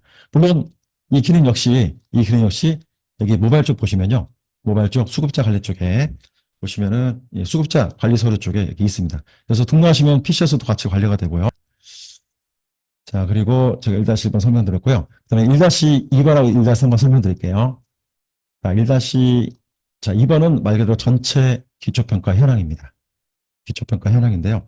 이거는 그 1-3번에서 계속 누적돼 가지고 어떤 그 등록되어 있는 현황 중에서 최근에 작성되어 있는 그 현황만 1-2번에서 보여주고 있어요. 아셨죠? 그래서 1-2번에서 왜 다 안 보이냐고 문의하시는 분도 계시는데 1-2번은 최근에 작성된 것만 보이는 거고 다 보시려면 1-3번으로 가셔서 보셔야 돼요. 아셨죠? 그래서 1-2번 같은 경우에는 그 뭐 기초평가 물론 뭐 이제 급여적용 변경 발생 그다음에 급여적용 계획서 급여적용 결과 평가 또 안전관리 설명했는지 안 했는지 그다음에 퇴소한 어르신 연계급지를 제공했는지 안 했는지 그 여부를 다 보실 수가 있습니다. 23년도에는 없는데요. 23년도 같은 경우에는 뭐 퇴소자 같은 경우에 있기 때문에 연결록지를 작성한 내역을 보실 수가 있습니다. 이런 식으로요. 자, 그리고 이제 1-3번을 좀 볼게요. 1-3번에서 좀 더 구체적인 설명 드리도록 하겠습니다. 자, 뭐 낙상, 욕창, 인지, 뭐 욕구 평가가 있는데요. 아까 뭐 이건 뭐 일반적인 평가 부분이기 때문에 뭐 작성 어르신 관찰해서 평가해서 작성하시면 되는 거고요. 네, 인지 평가 같은 경우에 좀 설명드릴게요. 인지 평가는 실제 아까 제가 K-MMS2는 라이센스 구매를 하셔야지만 이용할 수 있다고 말씀드렸잖아요. 그렇죠? 그래서 구매하면 즉시 바로 이용하실 수 있습니다. 그리고 제가 기본적으로 제공되는 시스트로 변경도 해서 전환해서 바로 이렇게 사용하실 수 있는 거고요. 그래서 작성하셔가지고 남겨주시면 되는 거고요. 제가 한번 작성해서 날짜를 4월 2일자 한번 다시 작성해 볼게요. 자, 이렇게 해서 작성했습니다. 그러면 실제 이 날짜로 작성을 하면은 여기 욕구사정 작성하잖아요. 욕구사정 작성하시면은 방금 4월 2일자로 작성했거든요. 욕구사정 작성할 때 여기 그 인지 상태 쪽 보시면 여기에 점수가 최근에 작성되어 있는 인지평가 점수를 같이 따라 불러와서 보여줍니다. 그래서 이 내용을 보고 여러신 어떤 뭐 망상이 있는지 뭐 그런 부분들을 다시 한번 또 평가하실 때 이렇게 체크하시면 될 것 같고요. 이렇게 좀 연동되는 거 이렇게 보여드리려고 이 부분 설명드렸습니다. 만약에 우리는 이 기록을 먼저 하지 않고 먼저 좀 빈양식으로 좀 출력해서 하고 싶다. 빈양식으로 출력해서 하고 싶다. 그러면 작성된 거 출력하시면 안 되고요. 여기 보면 추가 작성 버튼이 있어요. 추가 작성. 추가 작성 누르셔가지고 여기 보면 양식 출력 있습니다. 양식 출력 눌러서 빈 양식을 출력하셔가지고 이 양식 그대로 해서 이제 체크하셔가지고 전산으로 이렇게 번역하시면 될 것 같고요. 자, 이제 급여정 계획서 부분인데요. 자, 급여정 계획서를 제가 지난달에 새로 좀 반영된 게 있습니다. 뭐냐면 여기 추가 작성 눌러보시면은 여기 보면 끝에 급여적용 변경이라고 탭이 하나 더 추가되어 있어요. 이거는 제가 이제 3월 1일자부터 이 작성일자가 3월 1일자인 것부터 이 내용이 나오거든요. 3월 2일 전, 2월 달까지는 이 표시가 안 나와요. 왜냐면 이거는 말 그대로 이제 급여 제공이 변경되면은 변경된 사유를 급여 제공 계획서에 작성하라라는 내용이 있는데 그런 내용 맞춰가지고 저희가 작성하고 있는데 과거 끝까지 다 이 내용 표시하면 우리 작성 안 했는데 어떻게 해요? 막 그렇게 질문이 올 수가 있어서 그냥 제가 시점을 그냥 3월 1일부터 제가 작성일자가 된 것부터 표시를 하고 있습니다. 그래서 나머지는 기존 작성된 거는 어차피 그에 따른 또 사유가 따로 있으실 거니까 이제 그에 따라서 증명하시면 되고요. 그래서 제가 이제 이거는 이제 기능을 이렇게 3월 16일부터 적용했기 때문에 3월 1일자로 해서 반영된다는 거. 1달 나면 이게 탭이 없어지고 그다음에 3월 1일자로 했을 때 이게 탭이 나옵니다. 그렇게 좀 하고 있다는 걸 좀 이해를 해주시고요. 그래서 이 내용이 뭐냐면요. 실제 이제 급여적용 계획서 작성하는 거는 이제 다 하실 거예요. 이제 어르신한테 그 기초평가하고 또 어르신 뭐 상담이랄지 이제 보호자 상담을 통해서 어떤 급여를 제공해야 되는지 이제 다 선택해서 진행하시는데 실제 보면은 여기에 급여적용 변경이 뭐냐면 처음에 작성된 급여적용 계획서가 일차가 있을 거예요. 그리고 어르신의 좀 상태 변화 또는 상담 일치, 그다음에 또 사례 관리, 또는 그다음에 또 중간에 어떤 급여적용 결과 평가를 통해 가지고 어르신에 대해서 변경된 내용을 가지고 다시 작성해야 되는 경우가 있습니다. 그러면 변경된 내용이 무엇인지를 뭐 선택할 수 있도록 되어 있는데요. 먼저 이 세 가지가 보면은 평가지표 보시면은 급여적용 결과 평가, 그다음에 상담 관리, 사례 관리가 있어요. 그래서 뭐 30일 이내에 급여적용 계획서를 다시 또 작성하도록 되어 있거든요. 물론 결과 평가랑 상담 관리는 뭐 기관 기준이고 사례 관리는 어르신 기준인데요. 이렇게 해서 그리고 기타는 뭐냐면 어떤 수급자의 어떤 요구랄지 또는 상태 변화에 따라서 뭐 요구라면 물론 이제 상담에 의해서 진행된 결과가 대부분이겠지만 뭐 다른 기타 등의 사유가 또 있으실 거 아닙니까? 거기다 제목을 여기 제목 입력하시고 그다음에 여기다가 이제 피고에다가 구체적인 좀 내용을 좀 사유 내용을 쓰시면 될 것 같아요. 그렇게 해서 작성하시면 되겠고요. 작성된 내용은 출력하시면은 이 내용은 반영이 안 되고 단지 여기 작성 화면에서만 표시가 되고 있습니다. 그래서 평가 때 혹시 이제 이게 왜 이렇게 변경된 내용으로 작성하셨어요 하시면 이 내용 보여주시면 됩니다. 그 배정 내용. 그래서 작성을 이제 3월 1일자부터 된다는 거 기억을 해두시고요. 과거과는 과거의 어떤 그 사유로 해서 증명하시면 될 것 같아요. 자, 그리고 자 보시면 여기 제가 지금 총 4가지 보이시죠? 화면을 좀 크게 하겠습니다. 자, 보시면은 기타 사유 반영, 그다음에 사료 관리 반영, 상담 반영, 결과 평가 반영이라고 되어 있어요. 그래서 제가 각각의 그 사유를 따로따로 선택을 해가지고 해놨거든요. 먼저 사료 관리 반영 한번 제가 들어볼게요. 다 들어가면 자 수정 들어가고 여기 보면 제가 사료 관리라고 선택을 했어요. 일단 급여 적용 변경 들어가서 자 사료 관리를 제가 선택을 했고 선택하면은 최근에 작성된 사료 관리를 이 바탕으로 해서 우리는 급여 적용 계획을 변경했다라는 사유로 이렇게 쓸 수 있는 겁니다. 그래서 이 기존에 작성되어 있는 어떤 그 회의 내용, 사료 관리 회의 내용을 그대로 불러옵니다. 저기 8-5번에 사료 관리 회의가 있죠. 그 내용을 선택해서 그대로 불러오는 거고요. 또 여기 여러 개가 있으면 그 중에 하나 선택해서 반영하시면 돼요. 예. 뭐 자주 하지 않겠지만 한 수급자에 대해서는. 예. 그리고 또 여기 상담 관리 들어가면 또 수정에 들어가서 여기 또 급여 적용 변경 들어가서 상담 관리 제가 지금 선택된 게 있죠. 그러면 3월 2일자 게 하나 있어요. 또 만약에 3월 5일자 거다. 그럼 3월 5일자 거 선택해서 반영하시면 이렇게 3월 초에 상담 내용이 그대로 나와서 적용이 됩니다. 이렇게 하시는 거고 그다음에 하나 더 보여드릴게요. 자, 급여 적용 결과 평가. 급여 적용 결과 평가는 여기 그 연 1회 한번 하는 게 있잖아요. 물론 어르신의 어떤 상태 변화가 있으면 중간중간에 또 결과 평가를 하셔가지고 이 결과 평가에 따라서 급여 적용 계획을 우리 다시 했다. 그래서 또 작성도 하실 수 있습니다. 그래서 또 수강에 들어가시면 자, 급여 적용 결과 평가에 따라서 이게 최근에 작성된 급여 적용 결과 평가입니다. 그 내용을 가지고 우리는 이렇게 해서 급여 적용 계획서를 다시 새롭게 짰다, 계획했다라고 해서 할 수 있습니다. 그래서 이 계획된 내용을 가지고 이 적용 기간을 통해 가지고 급여 적용을 하시는 거고요.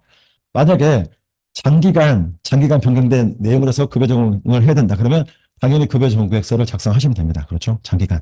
근데 만약에 단기간 한 2, 3일 정도, 한 하루 이틀 정도, 그때는 여기 급여 적용 변경 반영을 통해 가지고 작성해서 우리는 이런 이유가 있어가지고 급여 적용 계획서를 작성하지 않고 이에 따른 사유가 있어가지고 이렇게 작성했고 급여 적용 변경 반영을 통해서 작성했고 그다음에 이에 따라서 우리는 급여 적용을 진행할 때 뭐 기존에 어떤 그 계획된 내용을 왜 제공 안 했는지 여기다가 사유 미제공 사유를 작성하시면 돼요. 그래서 여기다가 뭐 하루 이틀 3일 정도 했으면은 이때마다 계획서를 계속 작성할 필요 없잖아요. 그래서 아까 여기 이쪽에 보면 급여 적용 변경 방 쪽에다 작성하시고 이런 사유에 따라서 이게 그 특이사항 쪽에만 작성해 주시면 될 것 같아요. 구체적인 내용을 좀 설명드린 게 있는데요. 여기 그 매뉴얼 쪽 보시면요. 급여 적용 계획의 변경이 필요한 경우 그 사유를 기록하고 변경된 그 내용을 기록할 수 있도록 이 내용을 제가 동영상하고 이렇게 그 개선사항을 좀 정리해서 만들어 놓은 내용이 있습니다. 그래서 이 내용 좀 보셔가지고 구체적인 내용 보셔서 이제 업무 진행을 해주시면 될 것 같습니다. 1-5번은 이제 가동통신문인데요. 제가 4월 달까지 한번 좀 작성을 해봤어요. 그래서 처음에 우리 그 기관의 소식지, 그 다음에 각각 어른들에 대해서 뭐 그 청구서랄지 급여 적용 기록지, 전달 거죠. 그 다음에 그 프로그램 참여 일지, 그 다음에 이제 4월 달에 만약에 지금 4월 초라고 한다면 이때 보내야겠죠. 4월 초에. 그래서 이동 서비스 일정, 식단표, 그다음에 프로그램 일정표를 보내는 겁니다. 그래서 이렇게 보내고 이제 보내기 전에 어떤 기관에 어떤 행사가 있었는지 어떤 인사말 같은 걸 좀 작성해서 보내주시면 돼요. 그래서 이 사진은 기관에서 그냥 프로그램에 했다는 어떤 대표적인 사진을 보내신다든지 하시면 되고요. 수급자별로 개인적으로 사진을 따로 보낼 수는 없어요. 그리고 이 가정통신문은 이게 월 단위로 해서 하나만 작성이 가능합니다. 월 단위로 하나만 작성 가능하고 월 단위로 해서 뭐 2개, 3개 작성할 수 없습니다. 만약에 2개, 3개 작성한다면 여기 그대로 덮어 써주는 거니까 그 전에 작성된 건 없어지는 거예요. 어떤 기관에서는 내가 4월 달에 처음 1월 달에 4월 초에 작성했고 또 4월 중순에 작성했고 4월 말에 했는데 왜 4월 초하고 중순에 작성된 게 없어졌냐라고 물어보십니다. 저는 분명히 여기는 자 들어갔으면 인사말 작성 버튼 보시잖아요. 그러면 처음에 작성된 내용이 그대로 있는 거예요. 여기다가 그냥 쓰시면 덮어 써지기만 되는 거기 때문에 이력 관리는 잘 안 합니다. 아셨죠? 그래서 여기는 무조건 그 수정하는 내용만 있는 거지 계속 생부작성으로 해가지고 이력 관리는 제가 잘 안 하고 있습니다. 그래서 혹시라도 오해 있으실까봐 그렇게 말씀드리는 거고, 그다음에 인사말 작성 방식이 태블릿, 템플릿, 에디터 사용, 인사말 이미 없는 세 가지가 있는데 제가 좀 권장드리고 싶은 거는 에디터 사용 부분입니다. 에디터 사용은 뭐냐면 뭐 글자 뭐 폰트랄지 또 글자 크기 또 색깔 뭐 언더라인 밑줄치는 거 또 색깔 바탕이랄지 이런 걸 다 직접 꾸미실 수가 있어요. 그래서 해가지고 미리 반영하시면 우측에 이렇게 반영이 되는데 실제 출력을 하면은 이와 같이 바탕 그림이 이미지가 표시가 돼요. 근데 실제 이거를 출력 한번 해볼게요. 출력하면 이미지가 나오는데 이미지는 바탕 이미지는 선택할 수 없습니다. 이건 제가 제공되는 그 고정입니다. 고정. 그래서 이거 이미지도 수정할 수 없냐고 물어보셨는데 이건 고정이고요. 근데 출력했을 때는 이게 이미지가 나오는데 실제 또 출력하면 좀 그잖아요. 그래서 뭐 문자랄지 저기 알림톡으로 또 발송할 수 있는 기능이 있습니다. 발송하시면은 발송했을 때는 미리 한번 해볼게요. 발송했을 때는 아까 그 바탕화면이 안 나와요. 그래서 원하시는 대로 바탕화면이 안 나오기 때문에 이렇게 그냥 그 내용만 나오는 거고요. 이렇게 해서 쭉 보실 수 있습니다. 이게 뭐 물리, 뭐 청구서 이런 식으로 해서 전부 다 보실 수가 있고요. 자, 이동 서비스 아까 제가 설명드렸던 이동 서비스에서 보좌 요청글 남기기 이도 다 가능합니다. 아까 제가 9-1-1에서 그 기능 한번 설명드렸었죠. 그래서 또 다 가능하고요. 이렇게 해서 좋은 기능들을 많이 또 케어포스 제공하기 때문에 이런 부분들 많이 좀 활용을 하시고요. 그리고 이게 1-5번에서 그 보호자한테 그 매월 소식지 보내는 기능이, 그 내용이 평가지표에 있어요. 그래서 매월마다 이런 내용들 보내실 수 있도록 제공하고 있습니다.